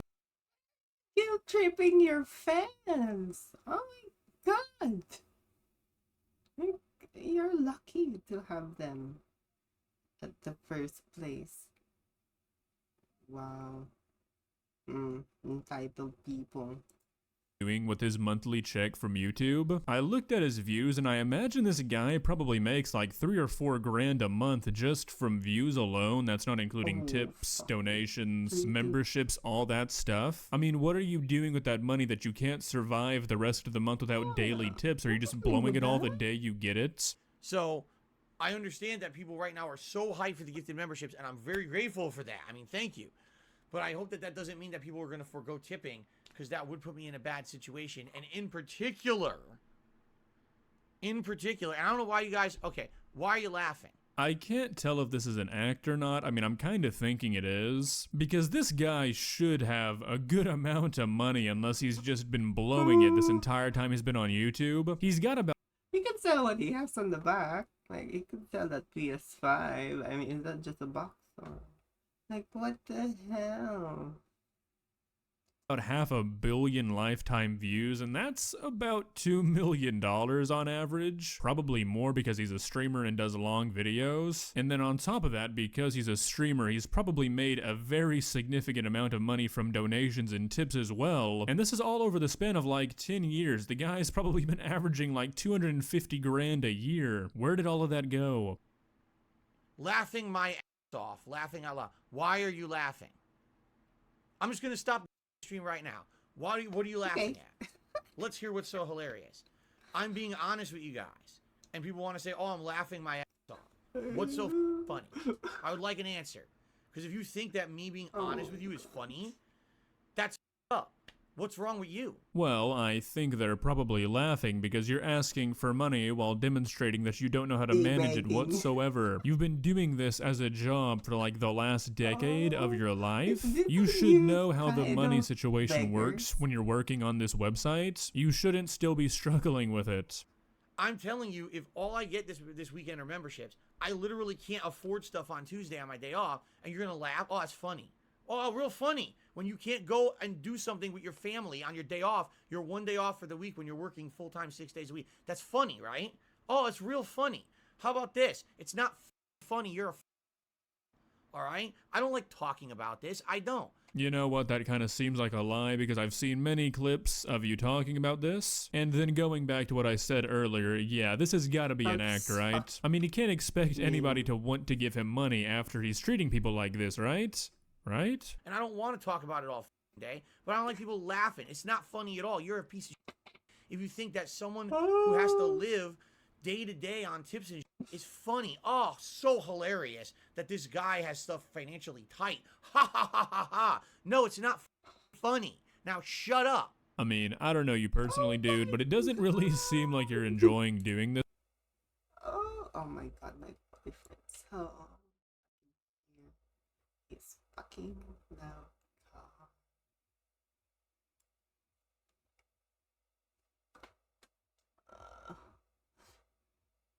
Oh my gosh, this is so embarrassing. This anymore. If streaming on YouTube is a source of stress and the way it works to do it as a job is not working for your financial situation, why don't you try something new? I mean, I'm not even trying to be smart, I'm just genuinely asking, because what I've seen from your stream so far, I mean, it really just doesn't seem like you like doing it anymore. Really? I mean, can you be any more much of a someone on the internet that you don't even personally know? Oh, hilarious. If you got... I think I need to sip too. I'll be right back.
Oh, bop, bop.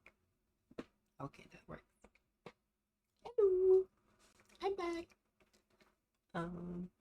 I just went to. My boyfriend just got home, so I gotta update this thing so I can accurately put that someone's here with me.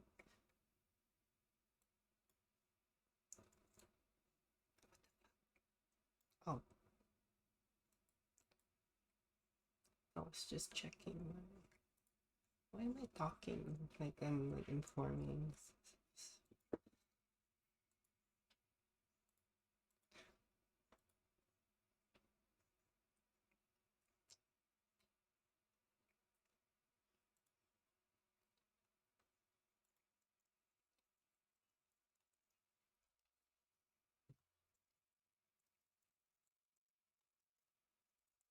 Yuppie.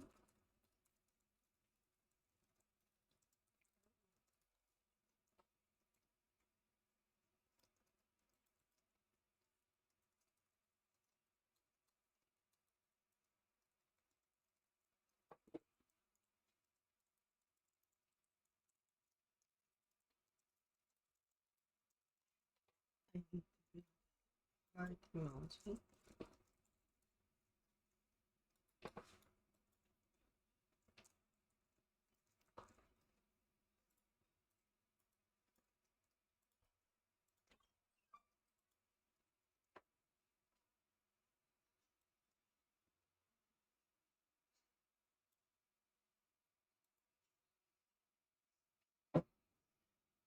Then, Guys. okay, I gotta go back to this one because I don't know where I was at now. What was I gonna do again? Yeah. Okay, I was gonna watch this one. Oh, hilarious. If you guys no. Oh, hilarious. Oh, If okay. Remember you now. guys want to support this stream, by all means, the gifted memberships are great, and please go ahead and do so. That will help me in the long term. This guy is fortunate. You know, this guy is very fortunate to be able to make his live just doing that. So insane. Yeah, e-beggar. That's, I mean, I guess everyone's doing e-beggar in here, right? Like, I think I think everyone who streams are not really, because some people are like, I don't know. It's for myself. I think I did this so I could do something at the moment. So, yeah. Term. Gifted memberships work exactly the same as any other membership or super chat or a super sticker. It takes a month to a month and a half for me to see any benefit from it. So all this cool gifted memberships right now will help me next month.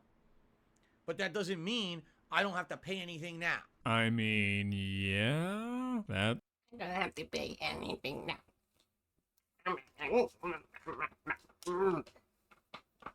That's how it's acting to me. It's how it's always worked on YouTube. I mean, I just don't understand. Do you forget this every month? Do you get your check, go out and buy, I don't know, $4,000 worth of video games, and then get home and say, oh crap, I still gotta pay bills? I mean, pretty much every other person on the planet gets paid either every other week, every week, or once a month. You don't see them going up to random people saying, hey, I accidentally blew my entire paycheck. Can you give me part of yours? Understand? So please continue, especially if you were someone who regularly did. This is similar to the televangelist telling you to donate money to fund his extravagant limousine or something. And he looks like a demon too. Did tip, please continue to tip. That helps a ton. The tips are my life's blood day to day. I can't have tips completely. Please give me tip. Please, please, please give me tip. I deserve that tip. That's how he's acting. Drying up now in the next several weeks because we have gifted memberships. That would literally be disaster for me. I would not be able to pay anything. That would be really, really, really bad. And guess what? That would really, really, really be your fault, not the fault of the people who are already giving you their hard-earned money. I mean, seriously, this is not rocket science. It's not hard to understand. Seems like you have dug the hole you are in. I hate to say it. Of course, YouTube has to do this now, right? You might say, oh, Phil, you should be super happy that gifted memberships are live. I am. But did you guys know? Well, you probably didn't know this. So I get paid on the 21st of every month by YouTube. He gets paid. In general. He gets paid. He's expecting money. Like, honestly, this shouldn't be. Oh my god. I just can't. Oh my god. I think this guy used to be, I don't know. Maybe this guy used to be actually really nice. You know, maybe he was just like me at one point. But his head, their heads needs to be checked. Like, you know, like they need to get their humble a little bit, you know, cranked up.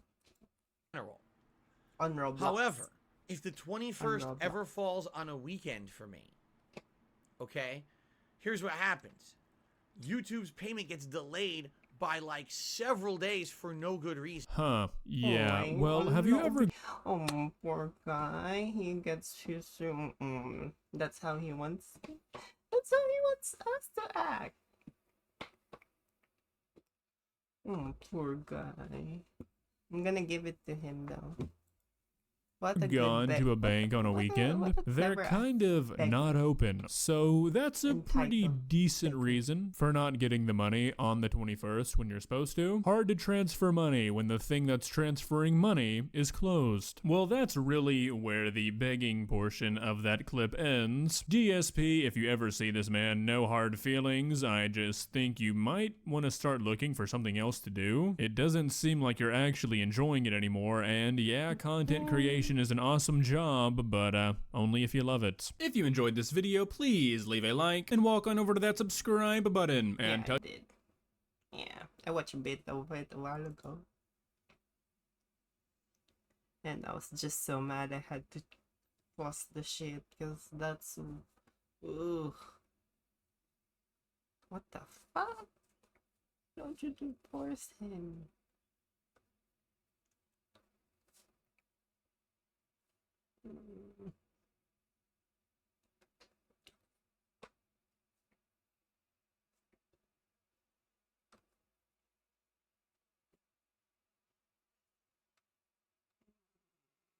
Oh, I didn't know they do this shit now.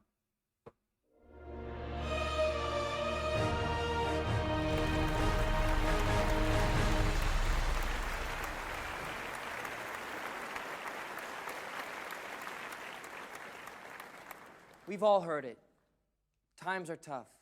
I can't get a job. Nobody's hiring in this economy. Everyone wants to complain. But I have an important, life-changing message for those who do. Get it together and have your rich dad hook you up with a job at his company. Put your nose to the grindstone and say, "Dad, fine, I'll come work for you." Today I have 3 harsh truths for you. Harsh truth number 1. Everyone needs to stop making excuses about how hard it is to find a job and just go get a job at their dad's dog food company. Harness the power of your dad. I know what you're thinking, but Philip, I hate my dad. I get it. I hate my dad too. Which brings me to harsh truth number 2. You can't just expect your dad to give you a job. A great resume always stands out. Make sure to write your name on it so the lady in HR realizes that your dad is her boss. Of course, the resume is just a formality, but if your dad finds out that you didn't do your resume right, he's gonna be pissed. Trust me. Then there's the job interview. For some people, the job interview is a mountain of pressure. Everything inside of you will want to yell, "Listen, just shut up and give me the job, idiot. But you can't for some reason. Instead, half of them do that. Half of them spoiled, entitled, rich motherfuckers do that. Probably more than two. Like probably 90%. 90% of them just gets everything they want. Falling down. Yeah. Crazy. I don't want to watch it anymore. It's just pissing me off.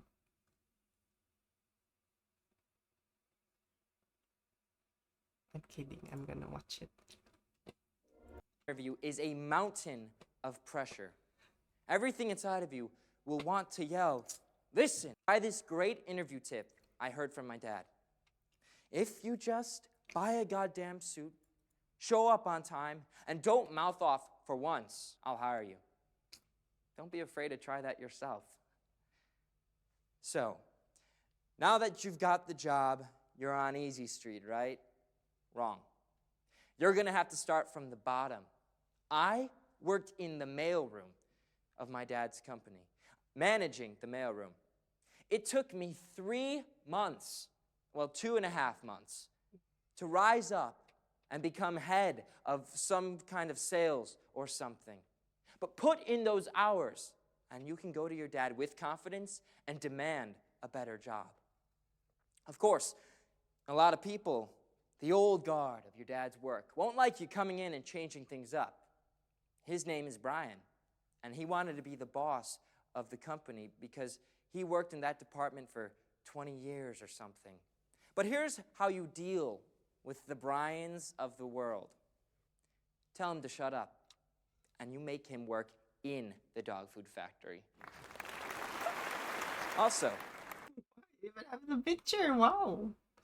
God. What happened? Why?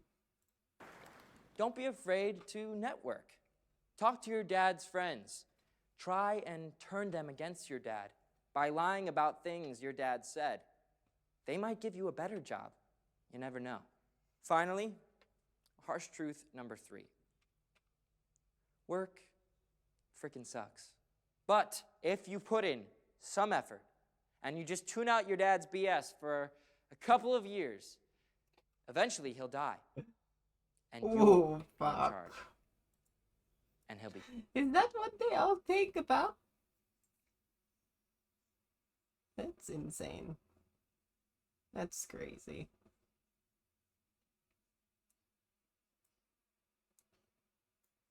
Mm-mm. Mm-mm-mm. Be dead. Oh my god, that's it? So the lesson is to get a job at your father's company. What's his name? Todd? Make Todd work at the meat grinder department.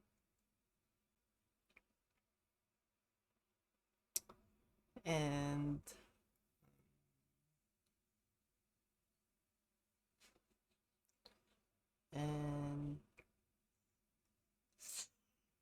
I don't know, kill your father? Is that what he's trying to teach us today? I don't know. Thank you. Very inspirational. Wow.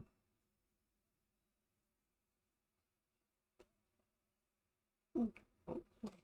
What is dumpster diving? Another man's trash is another man's treasure. At least that's what the kids on 6th Street told me before they tied my shoes together and stuffed my head in a trash can. But never mind that. Dumpster diving, what is it, and can it actually net you real goods and actually maybe profitability?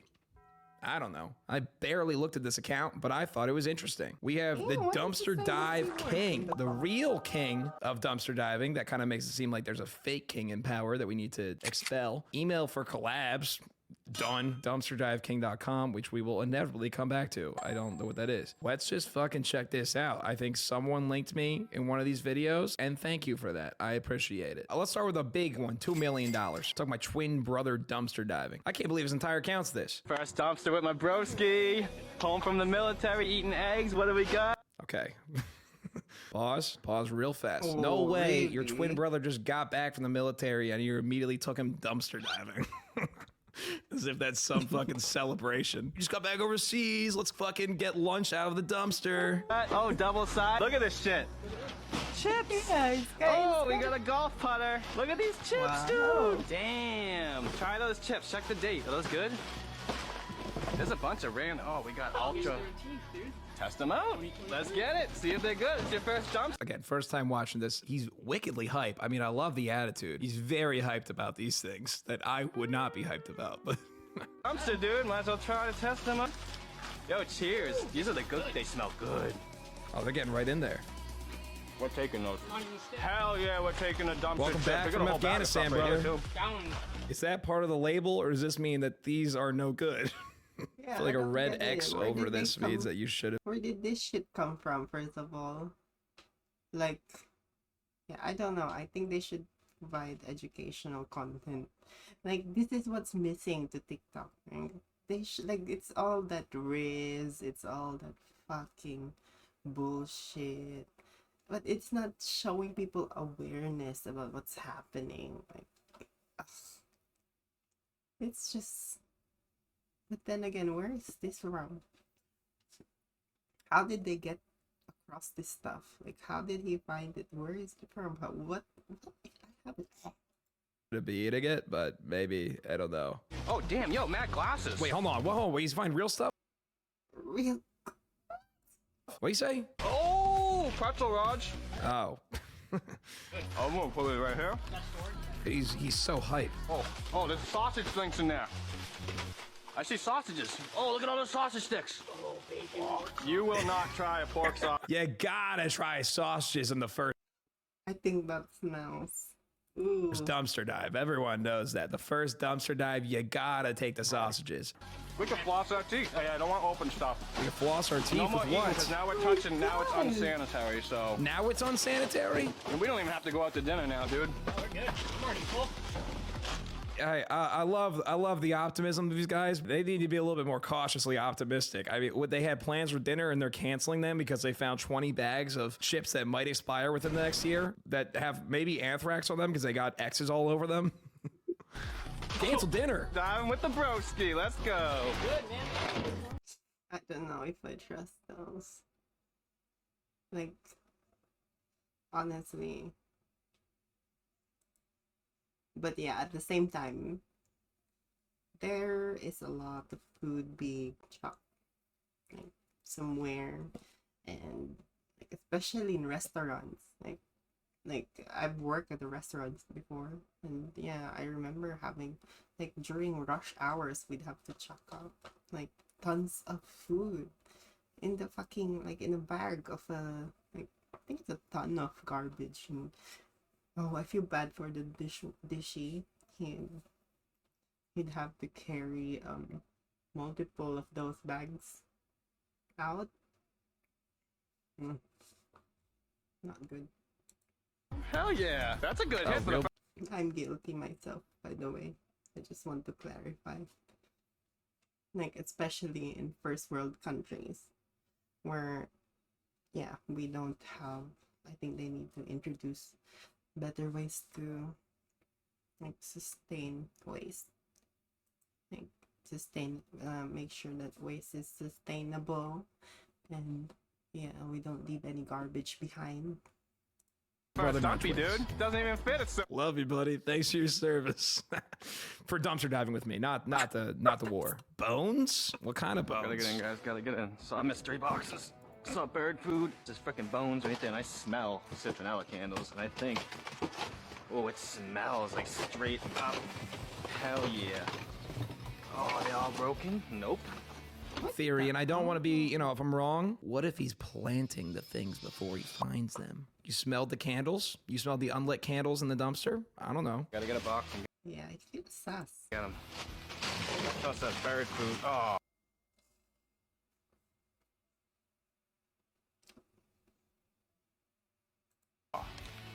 Damn. I think you can grow birds with this kind. No, you can't. I mean, I guess I didn't expect the person dumpster diving to be that smart. Wait, what did he say?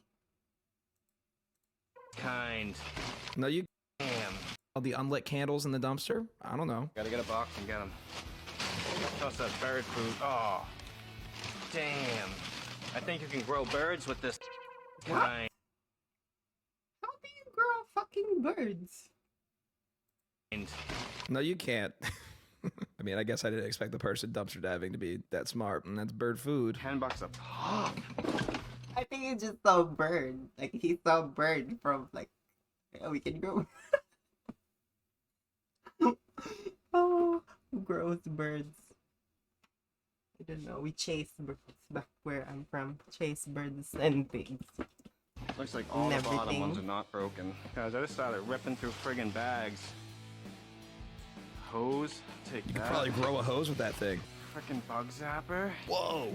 I don't know how I'm gonna get this out. I gotta get this This out is my, without killing myself, without breaking them. This is better than Goodwill hauls. Honestly, people that go thrifting and show their videos of them thrifting. I like this more. That was a good haul. Hell yeah. It's still nice. Hell Let's yeah. go. Can't take bird food because it's not gonna grow birds. It's open and sting. It's not gonna grow birds because it's open.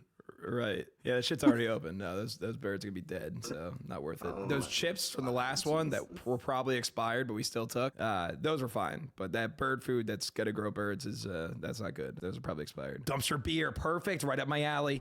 Can't you recycle cans, if I'm not mistaken? 5 cents a piece. Now, oh my God, okay. When I go up to upstate New York, there you have to recycle up there. You're not allowed to just throw your trash away and a guy comes and picks it up. It's like upstate New York, so like you have to go drive all of your trash bags and cans and they have to be separated to an actual dump. That place is disgusting. And it looks like this is a similar situation here where this is a full all cans. I would never touch one of the bags of cans, but let's see what Dumpster Dive King gets himself into. Maybe he's got something I haven't thought of yet. Like, aren't these money? Isn't this money in a dumpster right here? We got on the menu today. That board's kind of cool. Beer bar tastings. Hell yeah. Okay, you're not at the bar, Dumpster Dive King. That's not the menu for the dumpster. It's been chucked away. Oh my god! Sometimes you never want, but you never notice it. But sometimes you're the dumb bitch, you know. Sometimes we're the dumb bitches, you know. We laugh at them, but we're dumb. That's part of us. Ooh. Ooh. Beer bar tasting. A lot of beer down there. Whew. Bottles. Oh, the busted. Oh, that's beer. Oktoberfest. That's beer. He's got gloves on, but what is he trying to find? Ooh. Even if he had the beer, I don't want it. Hell yeah, I'll take the frickin' Oktoberfest. Is he drunk right now? Yeah. I'm a degenerate. You guys know I'm an alcoholic. I don't think I would pull this one off. I think this is my line. I don't think I would go this far. Have I ordered Uber Eats White Claw packs to my house because I'm a lazy, degenerate piece of shit? Yeah, I've done that. Have I tried to steal a beer? No, I haven't. Let's check out Fortnite dog balls. I don't know what the fuck that is. Like tennis balls with like Fortnite on it? Fortnite gamer pillows. Look at that. Look at that. Booga. Whole frickin' thing ripped open. I think somebody was already. Epic score. Like, can you resell those on Etsy? I don't even know. How do you know if that's an epic score? I'm not happy to admit this, but I did watch some of Gary V's garage hunting videos, and I got into garage hunting for like 2 to 3 weeks. I had some fucking scores. Honestly, I did. My question, to bring this all back, does he know how much these Fortnite dog pillows go? Yeah, I don't know how it works, but yeah, I feel like peeing, so I might be right back. I'm just gonna be really quick.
back.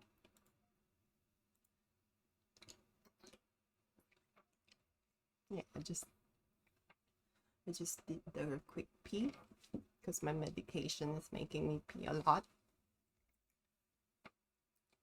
Go for on the black market, how much kids are buying these for, because that's a very specific weird thing to know about. That's just the only question I got. Or maybe he just likes it. I don't know. Freaking Fortnite Booga gaming pillows. What the hell's a Brand new Booga? with me, all the ones that are clean, that are not touching the grossness. Clean. This is a whole bag of them right here. Look at this. Bugha Fortnite dog pillow. Is this thing even fucking real? No dog, no Fortnite. He said they were Fortnite. I'm gonna guess $5.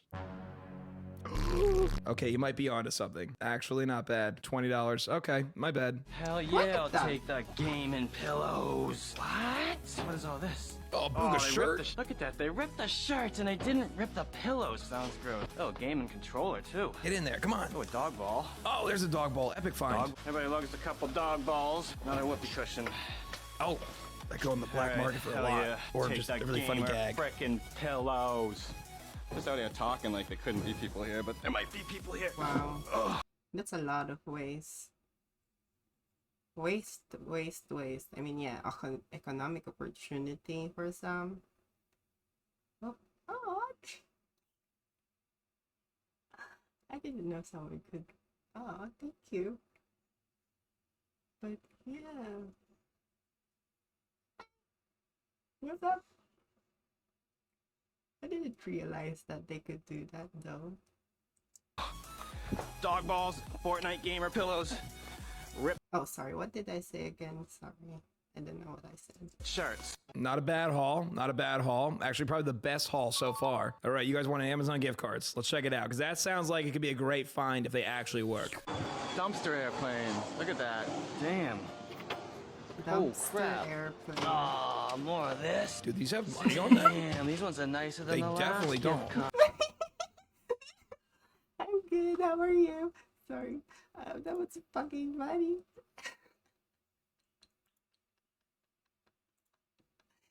Oh, the Delulu. Are these people Delulu or something? Also, I'm good.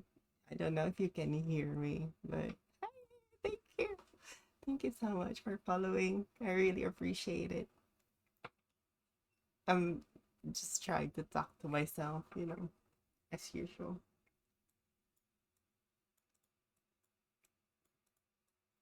Ooh. It's cute. Oh, it's pretty nice. Like, yeah, the world is full of this sort of shit. Crazy. Oh. Or you think the people that threw this out didn't realize that they have money on them or not? There's no way. Are you kidding me? Sonic gift cards? Visa absolutely gift zero cards? Imagine chance. if there was freaking money on these. So these stores, Amazon Those are gift definitely all cards? blanks. What? So all of these stores must be chucking these out.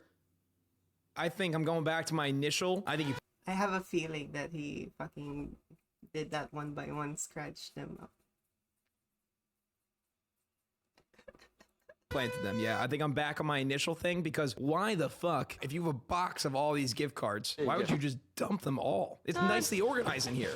What? You're in a dumpster. You So all don't of dump these it all. It gets all over the place, goes in crevices. Oh, you might have thousands of dollars of gift cards, supposedly, and you dump them all? I'm on to you, dumpster dive king. I think you planted this shit. Birthday gift cards. Dumpster full of money. Yeah. I agree with the dude. No. Oh, Hallmark dad cut. Oh, wow. Some nice bags. If the store has to activate them, it's not free money. 2023 Hallmark. There. All right, hell yeah. So $6.99 a piece. Oh, great. You can put the. Also, I'm sorry. I'm so judgmental towards these people. It's not my intention. I'm sorry, although I'm sounding like that. I'm a hypocrite. You can judge me. Yes. Squishmallow you just got from the other dumpster and to your daughter. Nice. That's good. But you can sell that though. You can sell that at the. Those things are expensive at the news agent. There's like. They're like a lot of money. What are these names? I feel like it's all false advertising. There's no way. Took my wife dumpster diving. How does she like it? Let's go, let's go. I'm with my wife right now in a public parking lot. Bring your wife to work Holy day. Crap. We gotta find the one where where his daughter comes. She's like, fuck it. That could go somewhere. I don't want to be a killjoy, but that could have gone, if that food is edible, that could have gone to like food shelters or stuff. But they like, oh. I'm like rolling over bags of garbage. She's like, Dad, help! I'm dead. The squishmallows are swallowing me. Freaking skinny pop for days. I do like skinny pop. That's a good find. I do like skinny pop. 2023. This is good until 11/09/2023, babe. We're in a public parking lot, grocery shopping in a dumpster right now, and I see another bag. She hide her I face? didn't Where pop is she? the trunk. Rule number 1: pop the trunk. I don't see her. Dude, popcorn for days, son. Where's his wife? Woo! We gotta check it. We gotta check. Let's see. This is good until November. Taste test till November. Wow. Oh man. Is the wife in the trunk? Where is she? Is she there? Oh, she's in the passenger seat, so she's not going to the dumpster. I know. She did. He definitely just like picked her up from work, and he's like, I gotta go dumpster diving. She's like, I want to go home. He's like, I gotta get the video in. We'll say you went dumpster diving with me. He's outside of a pharmacy. Okay, that nails our suspicions before. This is CVS mostly, or Walgreens. We're outside of. That's where you gotta go. You gotta go to the pharmacy. He knows where to hit. Woo! We're taking this popcorn. Holy shit. Bomb, I know. It's good. I mean, yeah, that makes sense. That's something you could find, like even the ones he saw last time, like the gift things. Yeah, that makes sense. Yeah. Till November. Hell So you yeah, got a we're lot of taking fucking the popcorn to eat in a few months. You always wanted to go to a drive-in theater. Face reveal. We're watching the dumpster today, honey. Dumpster popcorn. I hate to see the fucking, that bothers the fuck out of me when people like just drop stuff and don't notice. I think they both did simultaneously, actually. Let's get a replay on that. Yeah, they did, but they don't care. Because they nasty. That's what they are. They nasty. One dropped, one dropped. All right, let's see the bees attack. You tell me what you see in here. I see Stung by wasps or bees? Which one is it? a bunch of candy. Frickin' Junior Mints in here. He swears. Oh, yeah, Warning, this is a 3-minute long video. Where did the bees come from? Chex Mix. Yeah, he's having a good time. A minute and a half later. October 2023. I got stung by a fucking bee, dude. I don't even know what to do right now. Poked by glass or stung by a bee? Oh, don't drop those. Hell no. One of these is still a mystery box I didn't even open. You mean Holy just a candy. trash Whole bag that car- you I haven't got looked stung by into a yet? fucking bee, dude. Definitely got stung. Ah, sting. It's stinging, it's stinging. Shit. Ah, motherfucker, there it is again. It's chasing me. Why are you still getting there? Oh my god.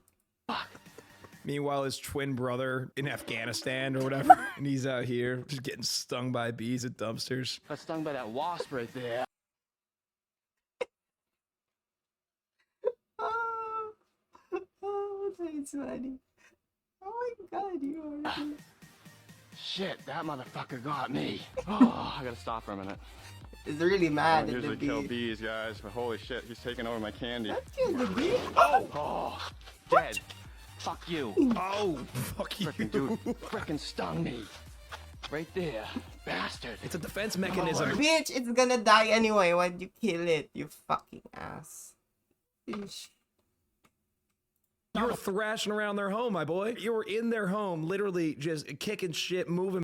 Bees, wait, do bees die after using their sting?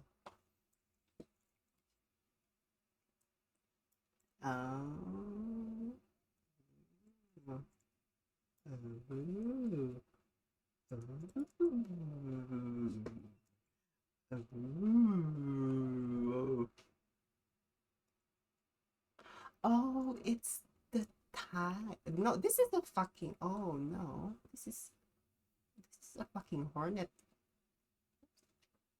Oh my, female bee sting. Female bees. These are most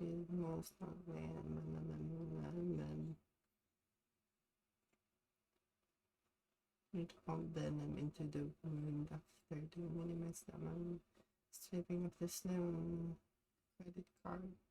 But if you don't scrape away what yet should be then you say it below. What the fuck? In boxes, you were I'm lazy destroying now. their home. I'm getting eaten by bees. Oh god. I'm getting eaten by bees. Holy shit. This guy is such an exaggeration. You're not getting eaten by bees. You just got stung and you killed it. So, yeah. Thank you. The candy is more important than me. Get the candy, I go. need the candy. Dude, he's doing it like a bank heist at this point now because he's going so fast. Snickers, Twix, fuck, get the almond joy. Because he killed the fucking bee. No, not the almond joy. That's gross. You have more Starburst. Come on, throw them in. Throw them in. Let's go. Let's go. Let's go. What is this mystery box, real quick? Go, go, go, go, go. Holy shit.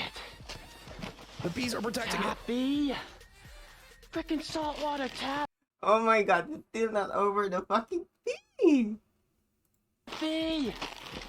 That's why the bees were protecting it. There was saltwater taffy. They had a good reason to protect it. Already. Did I drop anything? I'm out of here. Looks like Got it there's all? some. Yeah? Oh, no, it's Fighting just bees? Good. Cool. Bye. Thank you. Free candy. Good. Who gets bees? I love bees. Bees pollinate the earth. Do you want to watch the bee movie? Good night. Freaking allergic to bees, dude. Ugh. That was the most real one yet. I think that was great.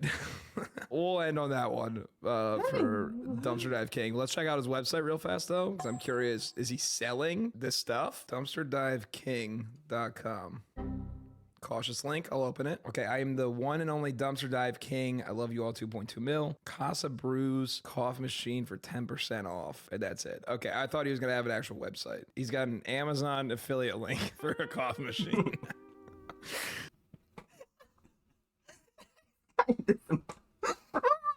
That is clever. Like, instead of like creating a post or do something, you just put your website there and yeah, put whatever is making you money. Yeah, that's a smart way to do it. Yeah. Why is that the top of his link tree? I don't know if that's gonna work though. All of his socials are underneath a 10% affiliate link for a coffee machine. That is so interesting. Whatever. All right. Well, if you guys want this link, Oh, it's so stupid. Yeah, subscribe to that dude.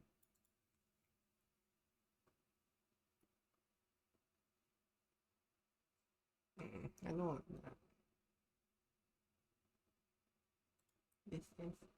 Hey, what's up, folks? It is Ty Turner, trans man extraordinaire, here with some devastating news. It's recently come to my attention that about 53% of my viewers you aren't mother actually thinking.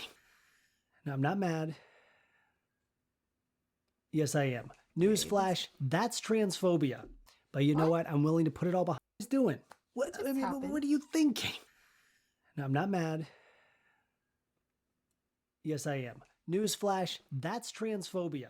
But you know what? I'm willing to put it all behind us. Just go ahead and click that button. Oh, he's talking about We'll the look at some subscribe memes. thing. We'll have a good time. My friend transitioned, but I found out she's naming herself Mildred. I want to be supportive, but fucking Mildred? You know, That is mean. Mildred is an elderly ass name. Mildred. And it doesn't exactly roll off the tongue. You know, it does sound like mildew a little bit. You know, it conjures a musk. But it also reminds me of a witch. And witches are pretty cool. So, trans women are women. 1,000 years later. Yup, this person is dead. It's a good edit. It's a good variation of this transphobic meme that has then been turned into a trans meme many times, many variations. I think this is my favorite. Yup, this person is dead, just as I suspected. My favorite trope is when someone makes an antro animal, but without thinking, gives them dimorphist features that are the opposite. I don't know. That just gave me a mind bomb. Like, Yeah, you'd need to do like DNA tests to actually identify they're male or female. But I could be wrong. Of their gender, accidentally making them transcoded. Yes, the classic barnyard cow, the main character sporting an unapologetic udder. Love it. And the red bird, of course. I know what that is.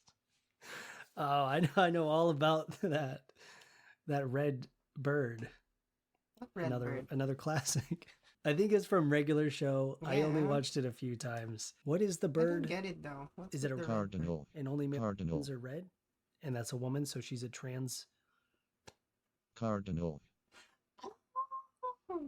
I love that. I love Yes. that. Accidentally making them trans?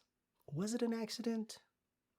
Or is this just the agenda at work? Maybe it's the fucking liberals putting their queer. Yeah, that's how they sound. That's how you sound if you're a liberal and you're hating on us. That's how you sound. You know what?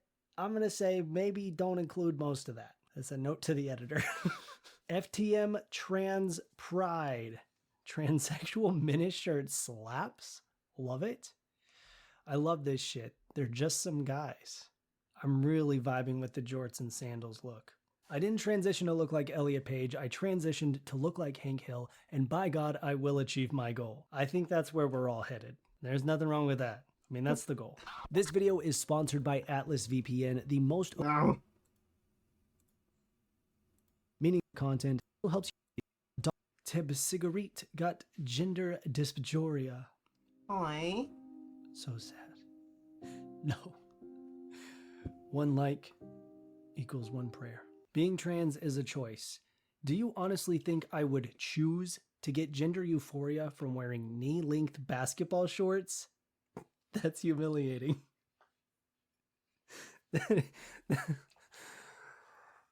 Oh my God, you guys.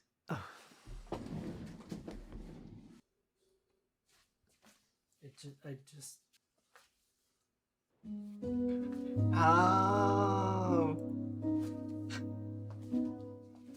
I'm literally wearing them. This is. Do you remember? Hey, my first ever meme video back in 2018. Just roll the clip. I have the same. I literally have that shirt. I'm wearing it. This is the shirt. Me. Ha, my dysphoria. You look like this. Why does this keep happening to me? Okay, that's actually too relatable. I'm being targeted. I think more trans guys, or really anyone who picks their own name, should give consideration to the blue-collar middle-aged wife guy realm, like Gary or Frank or Roger. I don't want to wake up one day in a world with no Dougs. You know, I couldn't agree more. I did personally name myself some weird shit, but I think the Hank Hill type trans guys with the Gary, Frank, Roger, and Doug type names are the true heroes of this community. And I stand by that.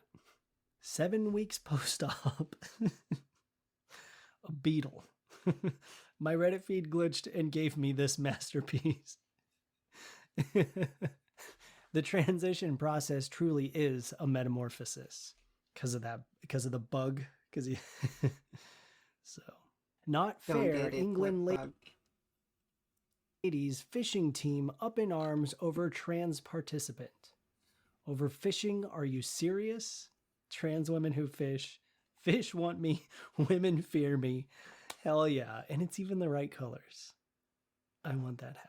These trans bands are getting so ridiculous. I'm sorry. I'm kind of an uncultured swine when it comes to LGBT stuff.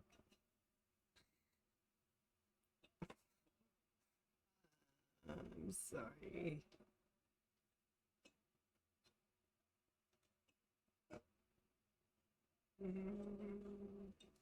What else do I have here? Oh, this is interesting. It is now round 5 of benzene in your products is giving you cancer, and I am ready to get off this train. First, it was hand sanitizer, and I was trying to stop being a hand sanitizer influencer. Then it was sunscreen, and I took that personally. As an Australian and as one of the internet's leading sunscreen connoisseurs, I made a video about why it wasn't as scary as people were I don't use sunscreen. making it sound, and I thought, whew, glad that's over. Oh, we are just getting started, you stupid. Then it was deodorant, and I don't need that stuff, I think. Round 4, dry shampoo. When this dermatologist said it was worse than cigarettes, I almost made a video, but now it is benzoyl peroxide and it is time. I've had a lot of time over the last 3 years to go down this one lab keeps scaring people about benzene rabbit hole, and the whole thing is just so many different flavors of wild. There's too much to cover. I'm just going to stick to mostly the science stuff, but if there are any drama channels watching, there is some good stuff here. So today we're going to go through my opinions on what I love drama. This lab is saying about benzoyl peroxide, what they're saying about benzene, a whole bunch of red flags about their ability to measure stuff and just like read things. We're also going to dip a bit into possible explanations for all of this mess, like why can't they read? Allegedly. Starting with benzoyl peroxide, here's what happened, Valishaw's version. Benzoyl peroxide acne products form benzene, a known human carcinogen, at unacceptably high levels. This sounds really scary and, in my opinion, it's meant to for reasons we will discuss. And it worked. Lots of posts, lots of panic, just based on what Valishaw said, and sometimes not even that. Hi guys, I haven't read the report, but I really just wanted to talk about benzoyl peroxide and benzene. I really need the views, I really need the likes, guys! I've talked about peer review and how much gets through. There's been more examples lately, and it also looks like people are using ChatGPT to do the peer review. I've talked about peer review and how much gets through. There's been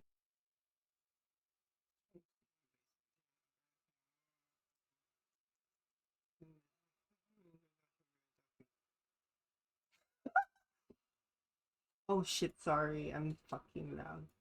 Is that ChatGPT shit? Certainly. Here is a wonderful introduction.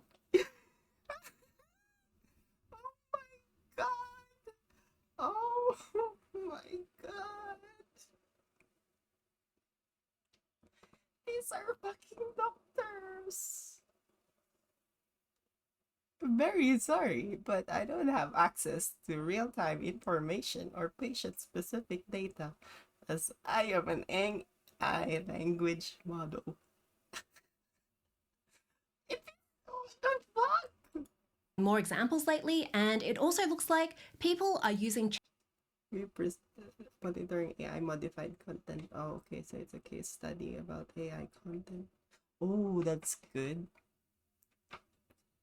Estimating the fraction of text in a large corpus, which is likely to be substantially modified or produced by a large language model.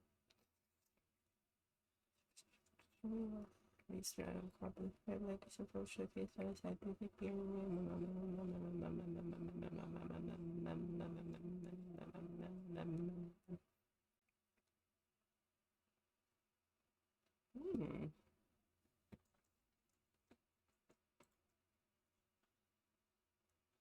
Oh, she doesn't have this.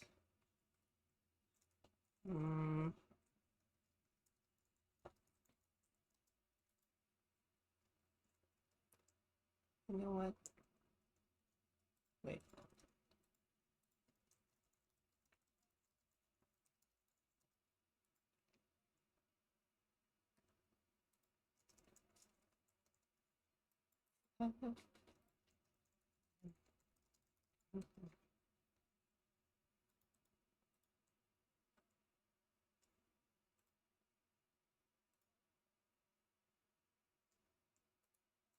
ChatGPT to do the peer review. So we need to be more careful with something that hasn't even gone through that. First, let's add if stored at unrealistically high temperatures here.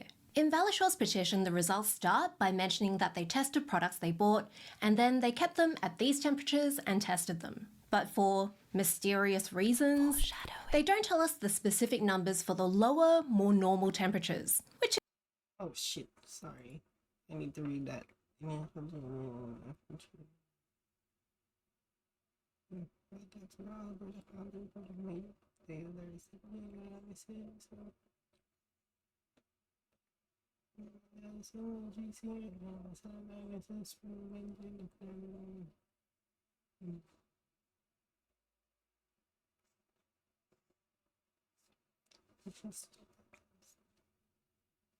And to be informed in just a few weeks at 37 Celsius, hundreds of people have 70 for the lower, more normal temperatures, which is a bit weird because their previous benzene petitions had all these huge tables of them. They give us all these pretty graphs for 50 and 70 degrees Celsius and one product that they tested at 40 degrees. This is a huge red flag to me as a chemist because heat makes reactions happen faster, so benzoyl peroxide will break down faster, and that means you get more of a benzene buildup. It's like if you use up a perfume with one spray a day, then the level stays acceptable, the perfume molecules drift off over time so you don't end up just smellier and smellier every day. But if you use up the bottle a lot faster, you spray the whole bottle on yourself in like 3 hours, then there is just way more smell. Valisure say these temperatures are reasonable, and they have citations for this. So let's use one weird trick for spotting dodgy science doctors hate her. Actually read the citations. For 50 degrees, it's a reasonable temperature during distribution and handling by consumers, citing the FDA. But if you go to the FDA website and find the bit they're talking about, they actually mention 40 degrees. 50 degrees is also supposedly an accepted incubation temperature for accelerated stability studies. These are when you heat up a product to approximate what happens normally, but faster? Acceleration? Valisure cite this paper from a journal whose homepage doesn't exactly inspire great confidence. You can actually hover over Oh my god, that looks like HTML shit. these and try to get them to line up. The paper mentions 50 degrees once with no reference. So you really have to ask why Valisure decided to cite this random paper instead of the official international standards that this paper mentions and even put into a nice table so you don't actually have to go look them up yourself. I wonder why. Is it because the standard accelerating testing temperature is 40 degrees? That's kind of awkward. It's actually really considerate of the authors to have all of this right in the paper, so you just need to know how to read to find it. I'm so sorry I keep ragging on this journal you chose, but you knew what you were getting into when you had to chase the submission link across the page. 50 degrees is usually used for stress testing, which is different from accelerated testing, as you can see in these official FDA guidelines. The FDA who they're supposedly writing this petition to, who they could have totally cited instead. You are meant to get false positives in stress testing, so if the product decides to separate, then you check that it's actually likely to happen at normal temperatures before you try to fix it. But stress doesn't really match this whole reasonable temperature vibe they're going for. And there's this Valisure blog Conditional average, the purpose and ensure the product is safe. Products must be stable during the entire time and all the possible bumps along the road. Oh, wow, okay. Bumps along the road. It is common to condense the total stability of a product intended for multiple performing accelerated stability studies. Wow. Stability that should be conducted in under exaggerated conditions. Okay. blog post that quotes this FDA page to justify 50 degrees for accelerated testing. And a few paragraphs up under accelerated studies, it actually explains that if you heat something up too much, it can react in ways that it doesn't at room temperature. There are a whole bunch of repeated themes in this video, so to help us keep track of everything, I'm just going to stick this here.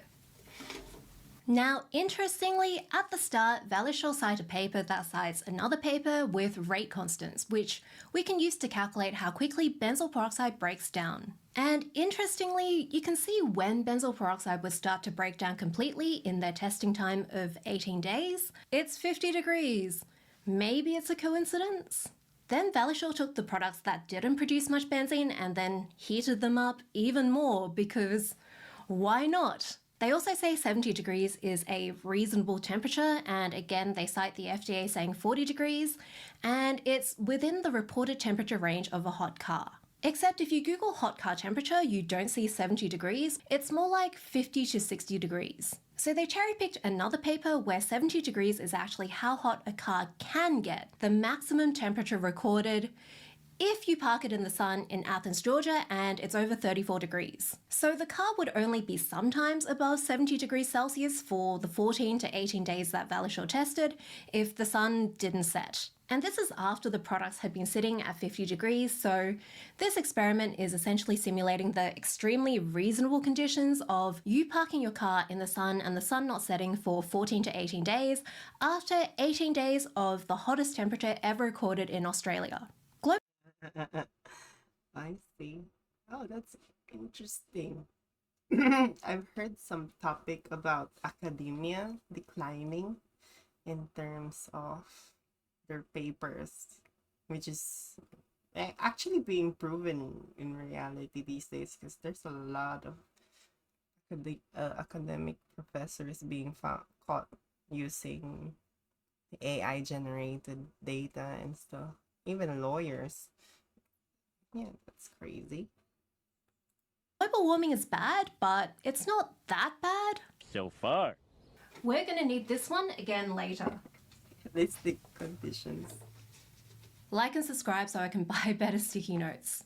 They also cite an online calculator to say 43 days at 70 degrees is equivalent to 3 years at normal temperatures in accelerated testing. Again, that FDA page they cited explains why high temperatures can give invalid predictions. According to the formula used by the calculator, 13 minutes at 75 degrees is equivalent to a day and a half in the fridge. So I should have a perfect sous vide egg in here. I've always wanted to make sous vide eggs from scratch, but I'm just really lazy, so I started and ended by just leaving this in the fridge. I don't know why, but part of me thought that would actually work. Valishure's paper actually says that at 70 degrees, the product packaging ruptured in a week, which according to this calculator is 5 months normally. Benzoyl peroxide generally doesn't hulk out of its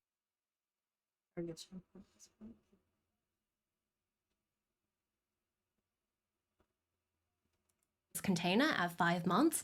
It's like their own experiment is trying to tell them this. Also, if this doesn't say something about the utter state of peer review, Valishure's paper has some of the same citations, including this. I actually think ChatGPT could have improved the peer review here.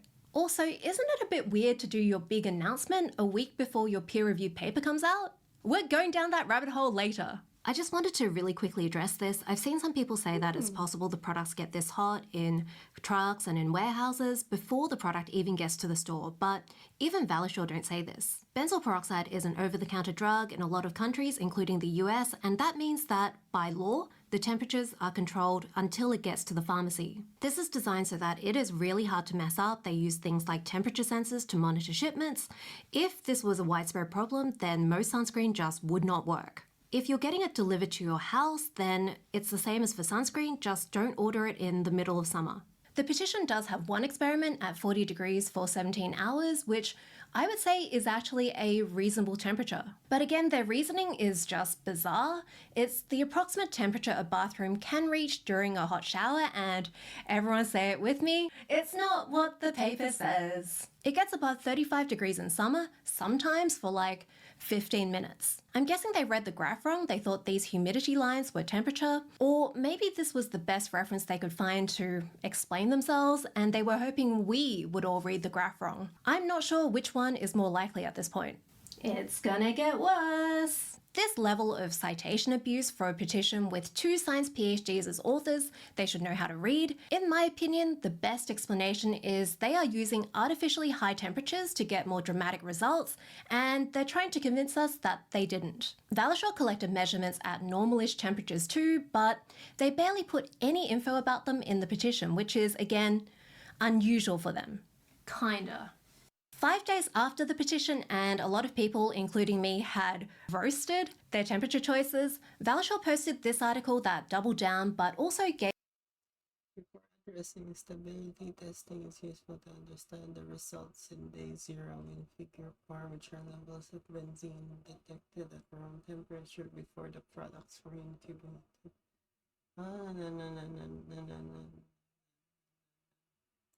Gave more info.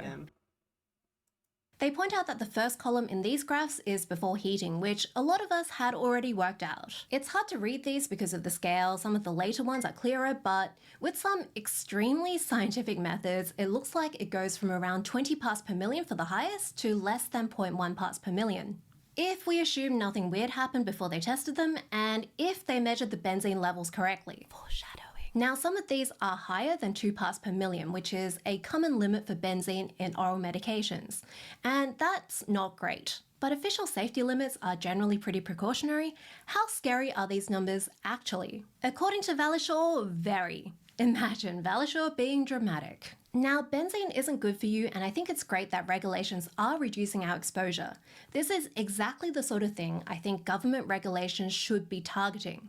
But the commentary makes it sound like, well, what all the TikToks are saying. We're literally rubbing cancer into our skins. What they say is technically true, but it's presented in a way that ends up being misleading, because most of the people reading their press release and petition don't know much about benzene. It's this. If you have this, throw it out. It has sodium chloride, which is really dangerous. It's been linked to high blood pressure, kidney disease, and strokes. Everything my evil twin said about salt is technically correct, but it is ridiculous when it's tiny amounts in shampoo that you're not drinking. Presumably. I don't know your life. Anything can sound scary if you strip away the context. Yeah. Benzene is a group 1 carcinogen, known human carcinogen, and it's in the same category as asbestos, formaldehyde, and lead.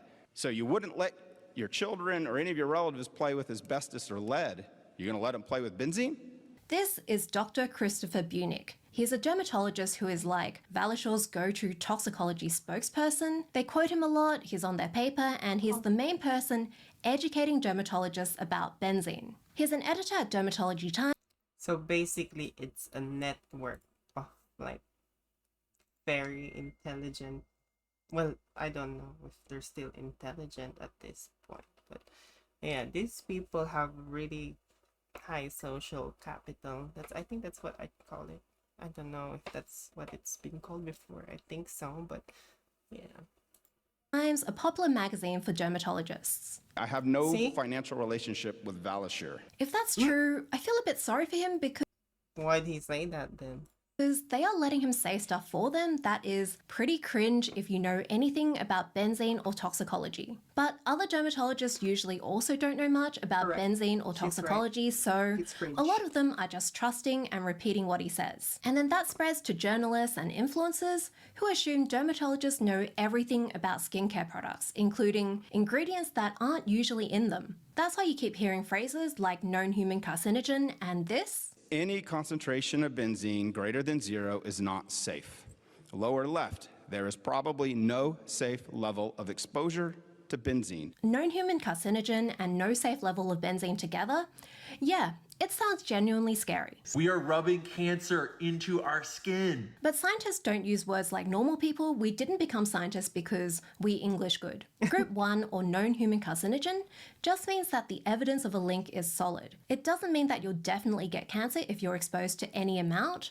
The dose still matters. He and or Valishaw have cherry-picked the absolute scariest examples here. Some other known human carcinogens are processed meat, sunlight, and wine, which aren't great for you, but I really don't think he's knocking salami or wine out of his relatives' hands or locking them indoors. Maybe he is. One weird trick, relatives hate him. I don't know if adapted from David Light Valishaw is because he's giving proper credit since he's just trusting them and not bothering to do a basic Google, or maybe he's covering his ass. No safe level is also weird toxicology language. It means that little bits will still add to the risk. So for example, if I tap this lightly enough, that is a safe level that didn't add to the risk of this falling off the table.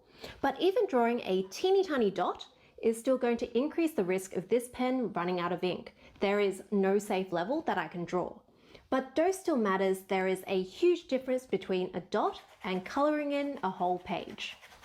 And this is really scary for benzene because we don't have context. But alcoholic drinks and sunlight are also known human carcinogens with no safe level of exposure. Any of the UV photons going into your skin could be the one that triggers cancer. But we don't freak out when we get a tiny bit of sunlight or drink a sip of wine, because we know those are more like a tiny dot. Not everyone who gets tiny exposures to these will get cancer from them. So we need context. Is the benzene from these products a dot or a whole page of ink? Well, according to Valisure, one thing Valisure don't tend to mention is benzene is everywhere. It's in fossil fuels, and our whole civilization has been running on fossil fuels for a really long time. Oh my God. There's about 1% or 10,000 parts per million of benzene in petrol, which is gasoline if you use Fahrenheit. Obviously, we don't purposely put this on our skin, and if you do, you should probably stop. But if you've ever accidentally touched some while filling up your car, then the benzene level is about 500 times higher than the worst benzoyl peroxide products at room temperature. But the main concern is usually breathing benzene, because it is in the air everywhere. You're breathing it right now. Oh yeah, Valisure did not bother telling us this when they said, there is not a safe level of benzene that can exist in any skincare product. Unless you're keeping your products completely sealed forever, there's going to be benzene from the air in there. And this brings us to what I think is the most mind-blowing part, and I can't decide if it's Valisure being really clever or ridiculously incompetent. Let me know what you think in the comments. Valisure used parts per million and parts per billion a lot to talk about how much benzene there is and compare different situations. But first of all, these units are calculated differently when we're talking about benzene in the air versus in everything else, like in products. I'm going to call this air and liquid ppm. Chemists, I know, don't at me. It's like degrees Celsius and degrees Fahrenheit, except scientists almost never say which ppm they're using, and we really need to get on that. Benzene is a big boy, so 1 ppm in the air, which is calculated per molecule,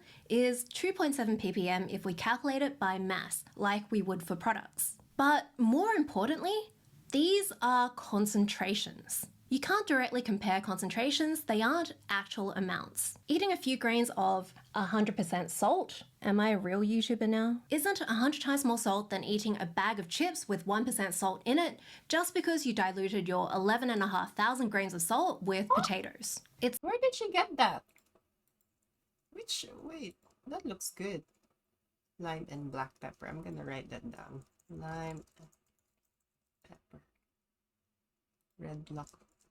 Red rock. I'll put that in my list. with potatoes. It's the amount of benzene, the dose, that we care about. To get the dose, we need to multiply the concentration by how much air we're breathing or benzoyl peroxide we're using. And the difference here is massive. We breathe about 15.5 cubic meters of air a day, which is about 250,000 of these tubes. So to work out how much benzene we breathe in a day, we multiply the air ppm by almost 50,000. But to work out how much benzene is applied in a benzoyl peroxide cream, we divide the ppm by about 1.5. And air ppm tells you how much is actually going into your lungs. But for products, skin doesn't absorb benzene as well and you won't breathe it all in. A lot of it is just going to float off. So the same ppm ends up being a lot more than 75,000 times the difference. And if that wasn't enough, being exposed to a whole bunch of benzene at once, like if you apply a product, is actually safer than the same amount over a longer time, like if you're breathing it in air. The enzymes in your body that turn the benzene into cancer-causing metabolites have a limited capacity. So if they're maxed out, less of it becomes carcinogenic.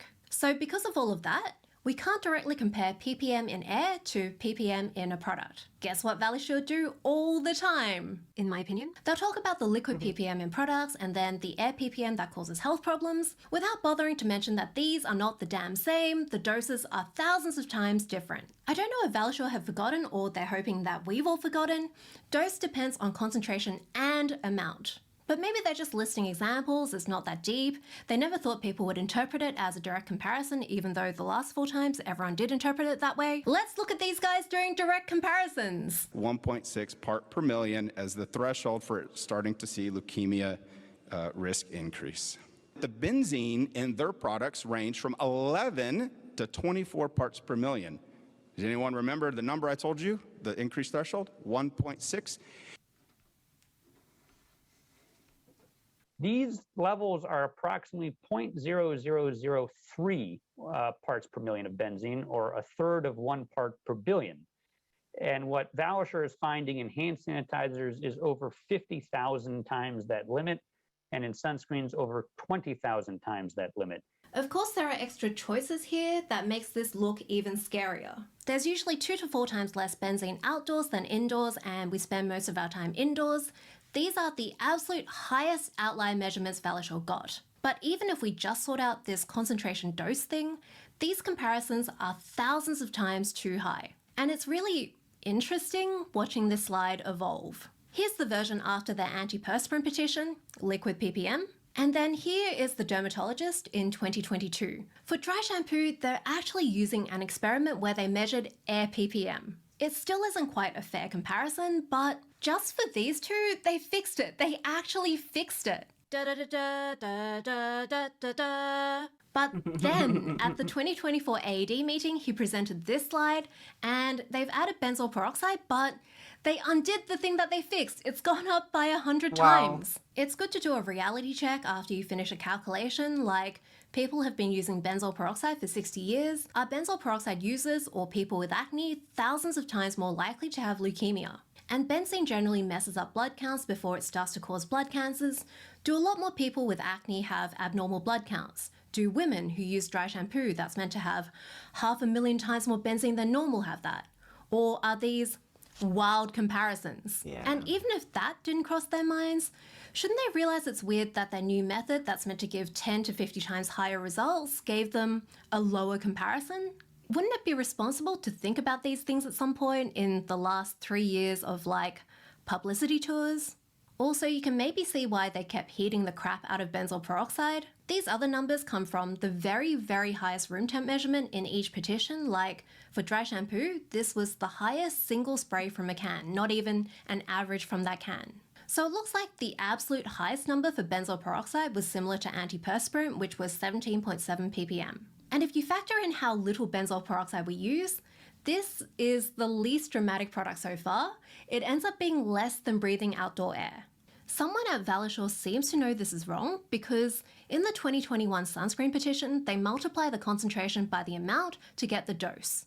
But they follow with a different wild comparison to the safe dose of a completely different substance. This comes up a lot as well, where they don't seem to realize different things have different safe levels. 2 science PhDs signed this, plus this guy, and everyone keeps mentioning how they went to Yale. Yale, this is not a good look for you. Anyway, it is definitely interesting that they only remember to multiply by the product amount when it's big, although it still probably isn't half a cup of sunscreen per day. And then they use diluting with potatoes logic the rest of the time. So what does this risk look like if we calculate it like normal people who realize we don't inhale 250,000 tubes of benzoyl peroxide a day? This is a rough estimate, so there's a bunch of disclaimers.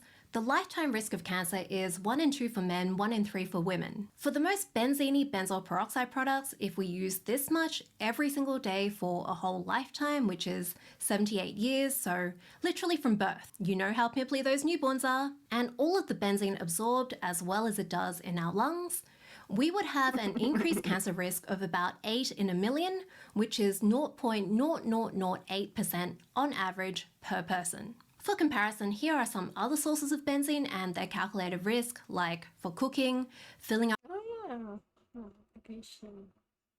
Cooking on the gas stove. Oh, really? I didn't know that. your car, existing.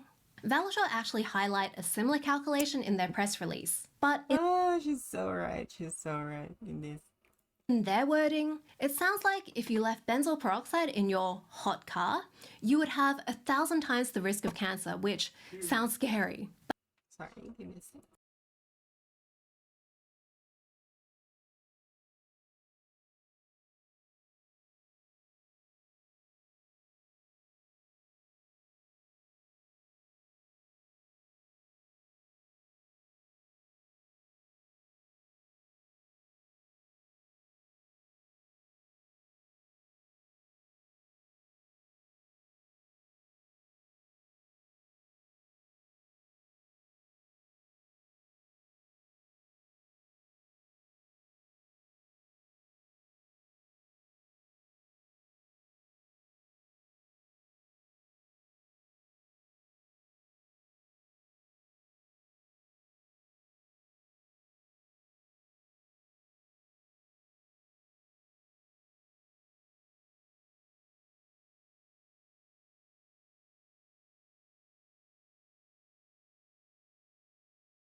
Hunky and Lake.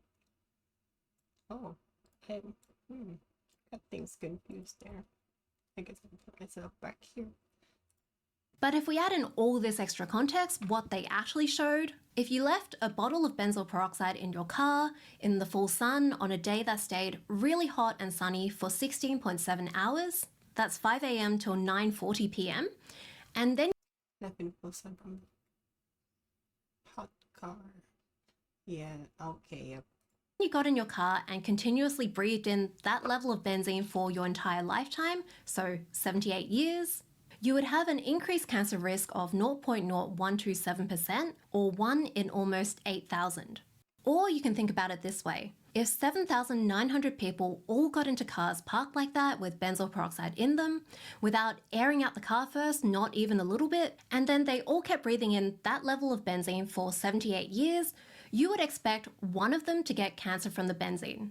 To me, that seems really reassuring. If you're wondering, the biggest thing you can probably do to reduce benzene exposure is not park your car in a garage attached to your house. That comes from probably the top benzene toxicology expert. He's the guy that they keep quoting for no safe level of benzene, and here's what he said about Valashore's sunscreen petition. I don't usually like downplaying public health risks, but I also don't like scaring the public unnecessarily when there's no need for that. Oh, he just I wonder what other experts have said about Valashore. Okay, no, I changed my mind. This is the most mind-blowing part for me. Valashore has also had petitions about carcinogens in medications with a very similar sort of vibe, press release, lots of media attention. The FDA took these concerns seriously, they investigated, and now there are multiple peer-reviewed papers specifically debunking Valashore's testing. And yeah, the FDA could just be really embarrassed that this tiny lab showed them up and they're just trying to save face. I seriously considered this at first, but firstly, if you look at the specific things being criticised, they are objectively pretty bad. Secondly, the FDA papers have been referenced positively in other papers like this, which also has authors The analysis of nutrisamines and metformin containing medicines. For incorporate may apply. It's about the unacceptable intake. Prior to the recalls and international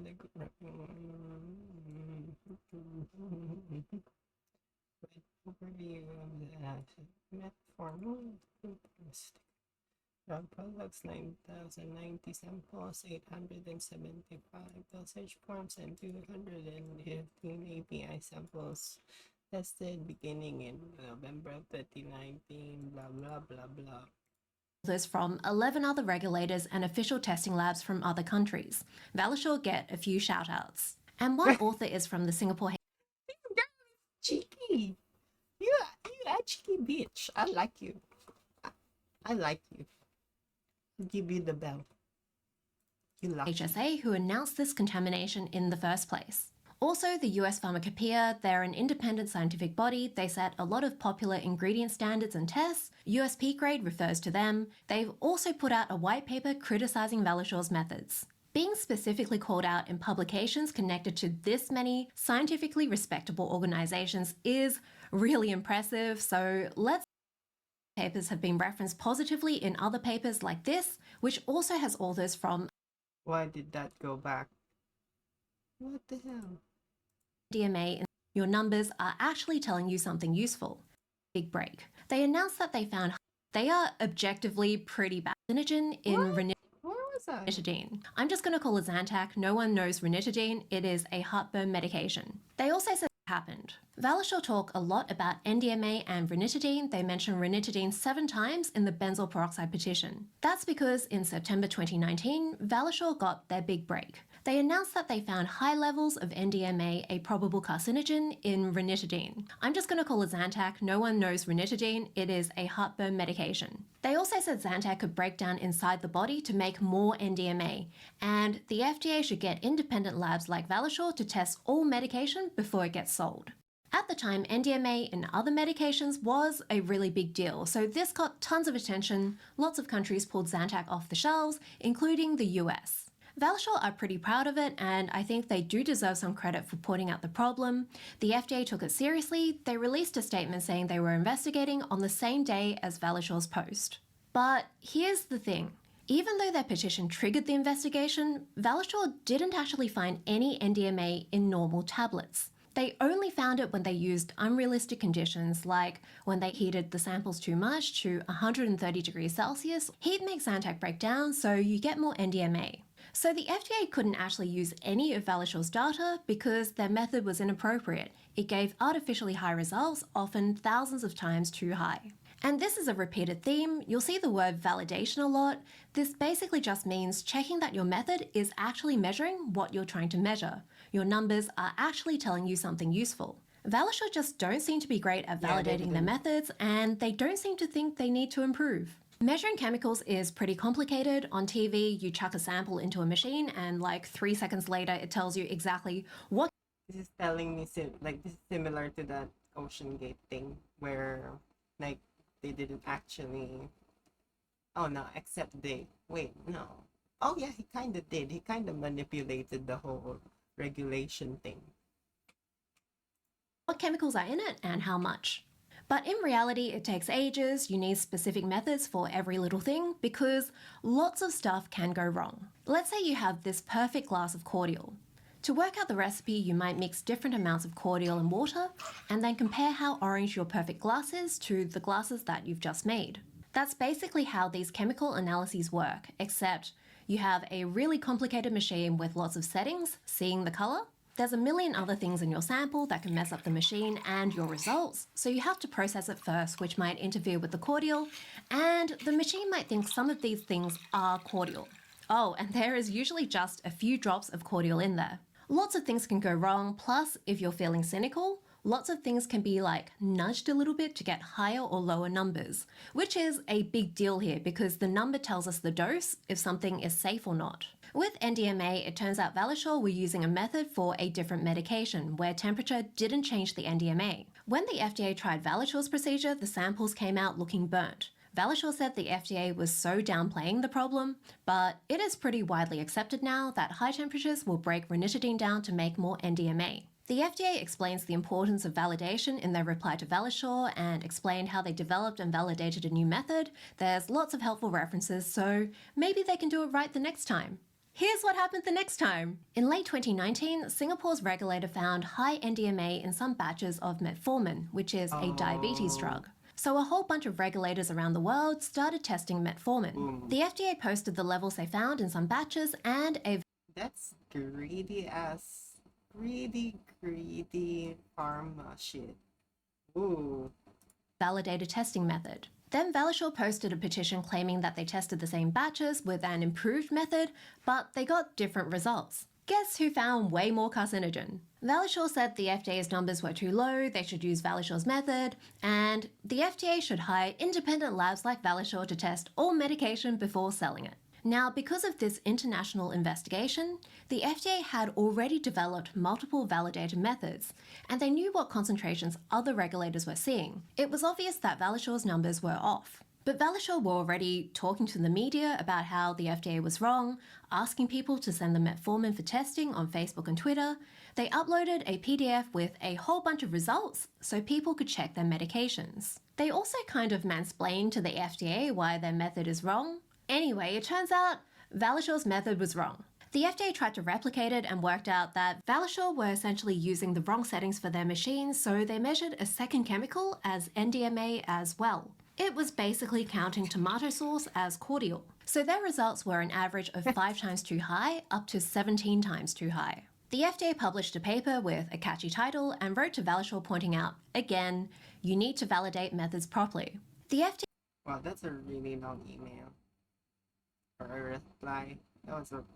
FDA also inspected Valisure's lab in 2021, and this letter has a list of things they did that were pretty bad. It's within Drug Administration. Inspected your drug contract testing laboratory. FDA is concerned that Valisure is not aware of its violations of the drug supply chain security requirements. Ooh. That's bad. When they were operating as a pharmacy. basically got, like, I think they got suspended. Was it like, you see, during your firm, yeah, during the inspection, FBI investigated instances was not familiar. Boom. Oh, I love it. Sniff, sniff, bitch. Like not telling people about illegitimate product quick.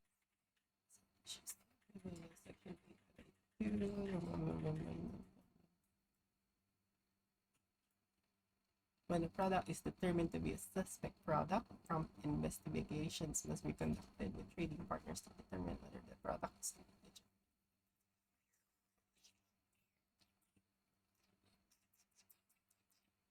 Such a determination.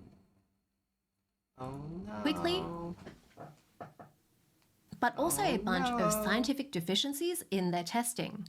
Valisure still seem to be doing the same things, using the same testing protocol for different products, which was the big issue with Zantac, and they seem to be doing this for benzene too. Different products have different things in them that could mess up your results, so you need to check that they still work individually. And there were other issues too, like they didn't check the calibration regularly, they didn't check if their preparation was breaking down the sample. They had an incorrect baseline construction. Basically, this area correlates with the concentration, but you have to draw where the line goes, and if you draw it wrong, you get a different number. And this is pretty basic stuff. I've used HPLC and LCMS a lot.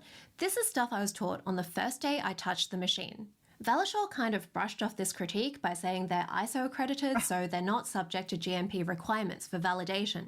This is the business people, like, this is the business people. ISO regulations. Oh, But I think it's really missing the point. Validation is important for any analysis. It's literally just making sure that you're getting good data. The reason it's in GMP guidelines is because it is just good scientific practice. If your numbers are wrong, they're wrong. It doesn't matter which lab you're in. And the FDA pointed this out. These are things that would be required for ISO as well. Maybe despite this worrying track record, they've improved, but it seems like a bad idea to just assume that their numbers are correct without having other scientists and testing labs. It's like a cherry-picked research.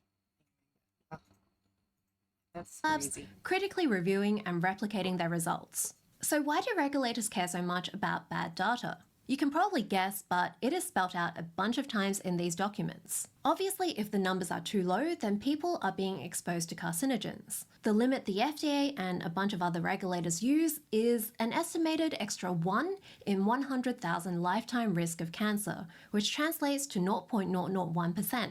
That's super low per person, but if you're regulating medications for millions of people, then yeah, that makes a difference. But it's also bad if the numbers are too high.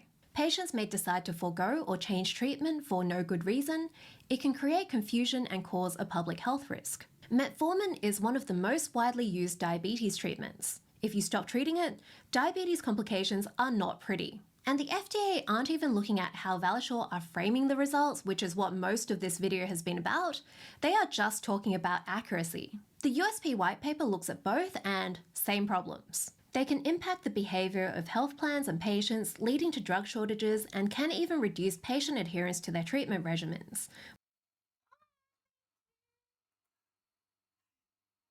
Thank you so much. Oh fuck, I didn't read that. I'm sorry. Which can cause harm and may even be life-threatening. And this applies to benzene too. I don't think anyone is against having less benzene in products, but announcing very sensationalized, unvalidated results with tons of media attention is a really dangerous way to go about it. It blows the risks out of proportion, which means that people are going to make bad risk assessments. Healthcare workers avoiding hand sanitizer because of a very small increased risk in cancer, that would be massively increasing the risk of infecting patients. Hand hygiene is a huge part of infection control. Sanitizer is a really useful addition to hand washing because that causes a lot more hand dermatitis. Sunscreen is an important part of skin cancer prevention. There are other forms of sun protection, but sunscreen protects in ways and on body parts that other methods don't do as well. Benzoyl peroxide is a really popular acne treatment and it's affordable. It reduces antibiotic resistance, which is a huge problem. Acne is complicated, not everything works for everyone. People try lots of treatments before finding one that works. Acne isn't as life-threatening as diabetes or skin cancer or hospital-acquired infections, but it can make a huge difference to your life. Scaring people about life-changing medications when it's not warranted can be incredibly damaging. Dry shampoo and antiperspirant aren't as big a deal, but still, the fear and panic that I've seen, people are crying on TikTok. I've had messages from people who haven't been able to sleep because they are so worried. That is probably way worse for your health than that tiny amount of benzene. And I'm not saying it's a bad idea for independent labs to test things every once in a while, but given their track record, Valisure just do not seem to me like the people that we should trust for this. And yes, there have been recalls because of benzene and NDMA.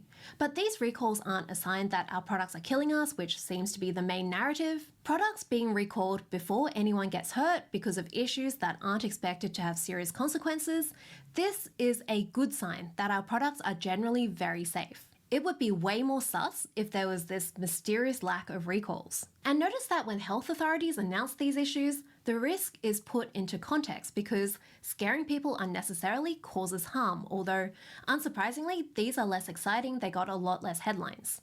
Daily exposure to benzene at the levels detected would not be expected to cause adverse health consequences. For metformin, the added cancer risk is estimated to be less than 0.00002%. So why are Valisure doing the opposite of this? Maybe they mean well, maybe they honestly think these are serious public health issues that need more attention. Maybe they're doing all this stuff because they're just bad at science, but they are really trying their hardest. Maybe they genuinely think the FDA will one day realize that they are the right people to check product quality. Maybe they just really can't take a hint. And a lot This is Delulu shit. Delulu on a corporate level. of people do think this. Valisure, goddamn heroes. But there's a lot of evidence that I think points towards this not being the case. Look, I am not a huge fan of just looking for profit motives when it comes to misinformation. People make mistakes, they're overconfident, they usually aren't evil, though sometimes they are both. And I'm not going to pretend I'm gonna call myself out there. I can be stupid, you know? I think that's part of being human. It's like we're not born to this world to be perfect beings. And I know what's going on in the big brains at Valisure, but here are some observations. The whole timing of this benzoyl peroxide announcement, March 6th, which is 2 days before the AED meeting. This is the largest dermatology conference. Valishure's spokesderm friend actually wrote this on LinkedIn, just before hashtag AED 2024. And conveniently, he had a speaking spot so he could present this version of benzene science to thousands of dermatologists who the media and public would listen to, and who wouldn't have the background knowledge to question him. There's a lot of confusion around how much benzene we're breathing in the air. Yeah, I wonder why there's so much confusion. Now, 3 of the top people who were at Valisure have a patent application on stabilizing benzoyl peroxide. That's obviously a conflict of interest. By really hyping up the dangers and getting it in front of as many people as possible, they could potentially get everyone to pressure companies into using their technology and artificially driving up demand. This is a monetization strategy with a long, illustrious history. The most famous example was probably Andrew Wakefield. In 1998, he published a study linking the MMR vaccine to autism. Most of the data was fabricated, but unsurprisingly, there was a ton of media attention. In the many interviews that followed, he kept emphasizing that, as a precaution, parents could choose single vaccines instead. Turns out he had a patent on a single measles vaccine. Now, creating demand for their own product isn't the only explanation. It could also be that if a company discovered this really dangerous problem, then they would be motivated to research a solution. But if we look at the date the patent was filed, it's almost a year before they posted this petition. The patent shows benzoyl peroxide forming benzene at 50 degrees, as well as ways to adjust these formulations to reduce benzene. Experiments take time to run, patents take time to write. Plus, this patent includes info from 2022, doesn't say which info, but you usually discover a problem before you solve it. So to me, it seems like either Valishaw genuinely believes that this is an extremely alarming health issue, but didn't warn the public for over a year, probably over 2 years, until a more commercially convenient time. Or they don't actually think it's that serious and they're just hyping up how scary it is for reasons. And this isn't the first time that they've withheld alarming findings. According to the Wall Street Journal, Valishaw's president's brother-in-law owns a law firm.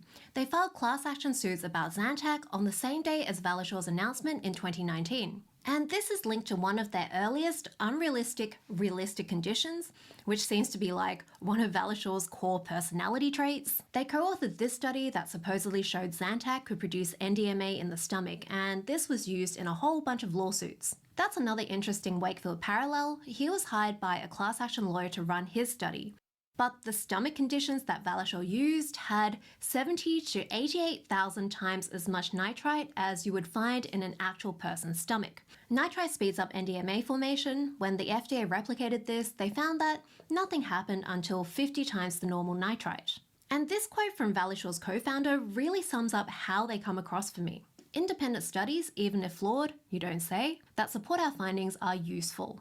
And with dry shampoo, again, the timing is sus. Class action lawsuits based on Valishaw's data were filed in September, but they only posted their results publicly in November. So it looks like Valishaw probably gave these alarming results to lawyers so they could look for people to bring the lawsuit months before bothering to warn anyone else. This article is also very interesting.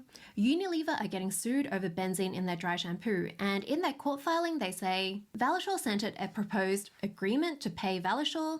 Unilever would pay Valishaw $1.25 million upfront, plus $250,000 a month over the term of the agreement. In return, Valishaw would keep its Unilever testing information confidential, not telling people that you found a known human carcinogen if you get hush money. Valisher, goddamn heroes. I don't have a good ending. There's just so much I cut out because there's overwhelming amounts of, to me, offensively bad science from people who I feel like have to know better. So, like and subscribe, I guess. The money, money, money. To these people.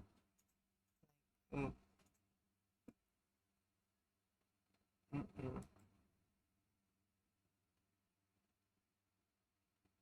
Oh!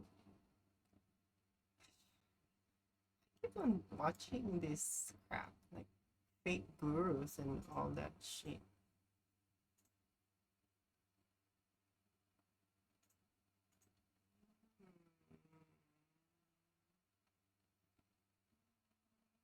Oh, see, even this one is saying academia is broken. Another very high-profile researcher has been accused of data fraud. But this time, it's not just any researcher. 8 months ago. It is the president of Stanford University, one of the most prestigious universities in the world. His name is Mark Tessier-Lavigne, and a few days ago, he announced that he is stepping down as president of Stanford University due to these allegations that I'm going to tell you about in today's video. So in this video, I'm going to tell you what those allegations are, and more interestingly, I think, is how those allegations had to come to light. Then I'll tell you what Stanford's response was to these allegations, and then I'm going to conclude on what this tells us about the state of academia, especially at the top level. This story is even more depressing than the Francesca Gino case we talked about a few weeks ago, and the outcome of the investigation, I think, is an irreparable stain on Stanford's reputation. So buckle up, this story is sad, shocking, and depressing, but let's jump into it. So Mark Tessier-Lavigne is a neuroscientist. That means he studies nerve cells and brain tissue and neurobiology. He's most famous for his supposedly groundbreaking research in the 90s and early 2000s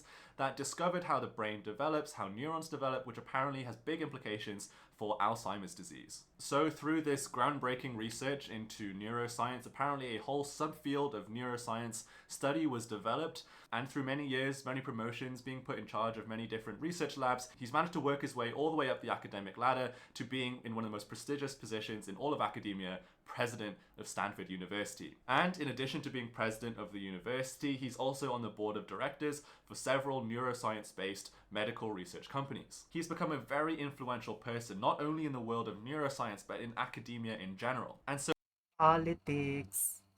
So anybody who wants to stand up to him and call him out on his research would be taking a massive reputational risk to themselves, as the backlash could be potentially fatal for their career. And it's probably for that reason that Marc Tessier-Lavigne had not been investigated thoroughly for so many years, despite rumors of malpractice circulating in niche academic circles for a long time. That was until, and this is the craziest part of the whole story, these allegations were formally investigated by an 18-year-old freshman at Stanford University, Theo Baker. So Theo Baker has got to be the biggest badass of this whole story. It's like a badass. It's kind of similar to that. I was reading that Bad Blood, I think it's called. It's that book about it's about that Cario book about Theranos, I think. Yeah, those were fresh. I think they were not freshmen. I think they were just fresh graduates. Or I'm not really sure. I think they were like I think they were like yeah, they were really young. And yeah, the lady, what's her name? I forgot her name. But yeah, the CEO of Theranos, I think she left school freshman year. Theo Baker is an 18-year-old freshman at Stanford University, and he's also part of the Stanford Daily newspaper, which is a student-run newspaper. Support journalism. Support true journalism. No left, no right. Where all of the journalists are working for free, including Theo. So Theo Baker took it upon himself to go and reach out to somebody else called Elizabeth Bick. Now, Elizabeth Bick is a biologist, but she's also a scientific fraud investigator, which made her a perfect person to investigate Marc Tessier's work for cases of fraud. So Theo Baker got in contact with her, and she agreed to look into his work to see if there's any malpractice going on. And she sure as hell found some malpractice. So I'm going to explain Elizabeth Bick's findings to you now. Warning, things are going to get a little bit technical because this is neuroscience research, but I'm going to explain it in as simple a way as I possibly can. All of these allegations were originally reported on by Theo Baker in his original Stanford Daily article, which was published in November 2022. So if you want to read that article in full, I'll have a link to it in the description. But let's jump. Wow, he's wow. That dude. Oh, wow. Wow. The bravery. Wow. I'm imagining like the president probably received a copy beforehand, like before they published that. Jump into the Like I wonder how I wonder how he had to deal with that. Allegations. So many of the allegations of data fraud relate to these blots. And don't those blots look fishy to you? Just kidding. For 19 blot, jump into the allegations. So many of the allegations of data fraud relate to these blots. And don't those blots look fishy to you? Just kidding. For 99.9% of you watching this video, you have no idea what you're looking at, and that's not me disparaging you. When I saw these blots, I had no idea what I was looking at either. But I've spent every hour of my free time over the last 3 days to try and figure out what these blots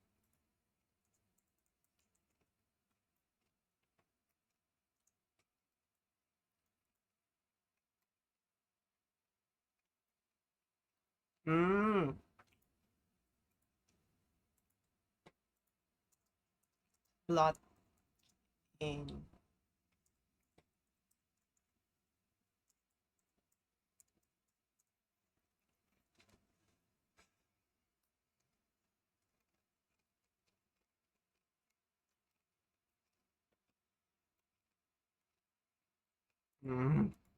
blots actually mean. So here's what I found. So these blots are a result of a technique in biological science called Western blot. And it's a pretty complicated multi-step process, but you can kind of think of it as chromatography for proteins. So if I take you back to middle school chemistry class, chromatography is when you put a little blob of ink on a piece of paper, you dip the bottom of that paper in some shallow water, and as that water travels up the paper, the ink dissolves in the water, and the more soluble elements of that ink travel further, and the less soluble ones get left further behind.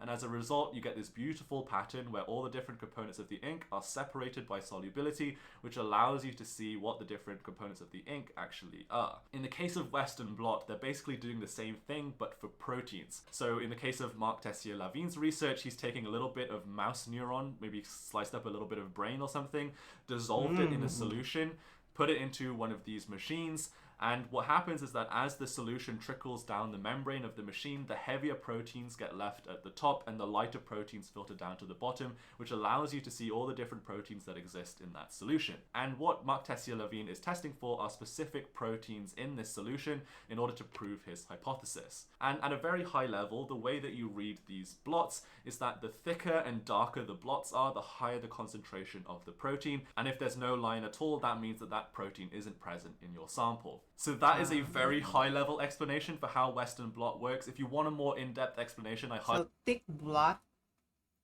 Wait, I gotta listen to thicker that and again. darker the blots are, the higher the concentration of the protein. And if there's no line at all, that means that that protein isn't present in your sample. So that is a very high level explanation for how Western blot works. Sorry, I didn't get that. I think it's like thick blot protein. Thin blot, no protein. That's all I got from that. If you want a more in-depth explanation, I highly recommend Emma Sandy's video, link in the description. She's a Scottish PhD student and she has the best video on how Western blot works that I could find on the internet. Thank you, Emma Sandy, for your amazing video. Anyway, back to the allegations. So these blots are supposed to represent the results of his manipulation, right? He's trying to show how FAC and PERC change the concentration of proteins in the mouse neuron. Don't ask me what FAC and PERC Yeah, what is FAC and PERC? What the fuck is that? mean. I have absolutely no clue. But as you can see, the image, the results of his testing are exactly the same.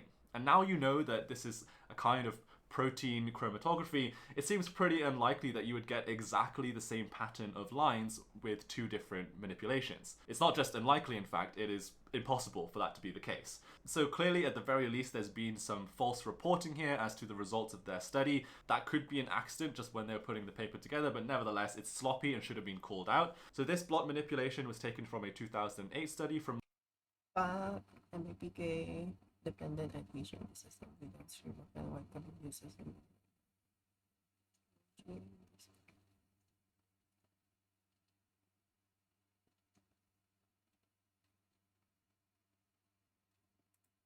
Marc Tessier-Lavigne, but there was other papers that involved blots as well, like for example this 2001 paper, and this one in my opinion is even more egregious. So as you can see in this one, the way that the blots were published in the paper is kind of weird. They're like weirdly low resolution, it's a very blurry photo, and also if you look carefully you can see some odd artifacts. Yeah. Oh yeah, it looks Photoshop. In the imagery, there are some strange straight lines here and here. So Elizabeth Bick, who was approached by Theo Baker, took this image and all she did was simply turn up the contrast. And when you turn up the contrast, this is the result. Now with the contrast turned up, we can see very clearly what is actually going on. For example, these two yellow squares are exactly the same. And the green squares are also exactly the same, which suggests that somebody has gone into this photo and done a bit of Photoshop and is trying to hide something behind those squares. So that's where those weird, strange edges come from. And the most suspicious part to me is the fact that when they publish the paper, they deliberately have blurred the photo to try and make this manipulation of the photo less. Wow, it doesn't even look that obvious. You'd really need to like open your eyes a bit. Wow.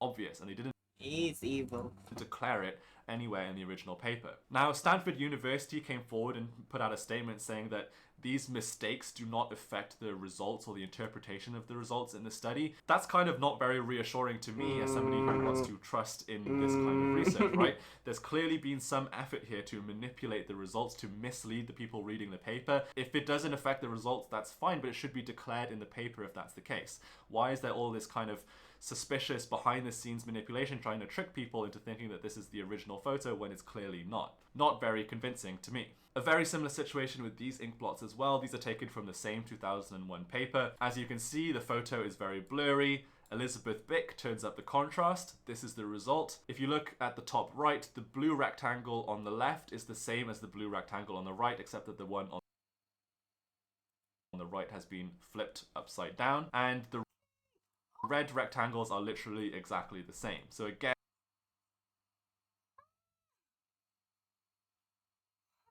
another clear example of image manipulation. And He could be like, yeah, the dude could get a career. The president could be a fraudster. Like, he could actually work as a, like, I don't know, like an evil guy. Something. And to me, and again, this wasn't called out in the original Stanford Daily article, but if you look at the top left panel, there's clearly some weird visual artifacts going on here as well. There seems to be Where? some sort of That pasted one. image Yeah, here. I can see Here on the right, and same for the one in the bottom right as well. Like, why is the texture weirdly blurry at the top here? Clearly looks like some sort of image manipulation. So not all of the allegations are related to Inkblot. Some of them are just photos that he's manipulated. If you look at these results, this is from a 2003 paper from Marc Tessier-Lavigne. Each row is supposed to show a different brain, but as you can clearly see, the second and the third row are actually showing the exact same brain, just rotated. Okay, yeah, they are. The parts of the photo in the red squares are literally exactly the same, so clearly it's the same brain. So again, to me, this manipulation is like really suspicious. Why are they rotating the photo? Is that to try and hide the fact that they've used the same photo twice? It just seems really dodgy, and it's definitely malpractice. And this last one is probably the most comically obvious example of data fraud out of all of the allegations we've seen so far. You don't need any training in neuroscience to see that this is clearly data fraud. This is the original figure that was published in that 2001 paper, the same one that some of those ink blots came from. And what they're trying to say here is that after an hour, this neuron has grown. But if you just look at the little, visual artifacts around the slide, you can clearly see that this is just the same photo zoomed in a bit. And the neuron hasn't grown at all, but guess what? When you zoom into things, they get larger. I mean, if you thought the Francesca Gino data fraud was basic, I mean, this is comically simplistic, right? You're literally playing spot the difference. I think a 5-year-old could tell you that these Yeah, this is like, oh my god, this is like thesis in high school. Photos are actually the same. So that's just a sample of the allegations being brought against Marc Tessier-Lavigne, and these were presented 8 months ago by Theo Baker's article in November 2022. So what has happened in the 8 months since? Well, since then there's been an investigation into Marc Tessier-Lavigne's work carried out by law firm Kirkland and Ellis. Gotta love Kirkland brand investigators, am I right? So, in Kirkland and Ellis's investigation, there were a total of 12 papers I love Costco. that they were looking into that were deemed suspicious. 7 of them, Marc Tessier-Lavigne was a co-author on the paper, but not the primary author. But for 5 of them, he was the primary author. And the conclusion to the report is perhaps the most baffling thing to me. In more legal language than this, they basically say that Marc Tessier-Lavigne wasn't the one who did it. He wasn't aware of someone else in his lab doing it. It was some goon in his lab who did it without his knowledge. And the report even goes on to say that he wasn't being reckless in not checking the work before it was published. And I have no idea how you can... Well, bitch, how was it signed then? Why is it under your name? Oh my god, that dude is... possibly come to that conclusion when he's the primary author on this paper. Yeah, he would have double-checked, triple-checked. Would have read that multiple times. Like, that was like, no way. If my name is going to be the primary author on this supposedly groundbreaking piece of he's saying neuroscience it. research, I'm going to be checking that paper multiple times He's saying it. Yes, before think it goes to yourself. publication. I You're am telling me that correct Marc after Tessier-Lavigne all. didn't check through his own Oh, sorry. paper Thank you, once? Lord He didn't Jesus look at Christ. this diagram once and think that something looked fishy here? I mean, come on. That being said though, the report does go on to say that Tessier-Lavigne's labs do seem to have an unusual frequency of manipulation of research data and or substandard scientific practices from different people at different times and in labs at different situations, which suggests that there may have been opportunities to improve laboratory oversight and management. And what that says to me is that Marc Tessier-Lavigne is just totally corrupt. He basically has a long history of, at the very least, turning a blind eye to poor scientific practices in his lab across a long career, and he's continued to be happy to turn that blind eye as long as the checks keep rolling in. Speaking of checks, guess how much they get paid? How much do this fucking... One president average salary.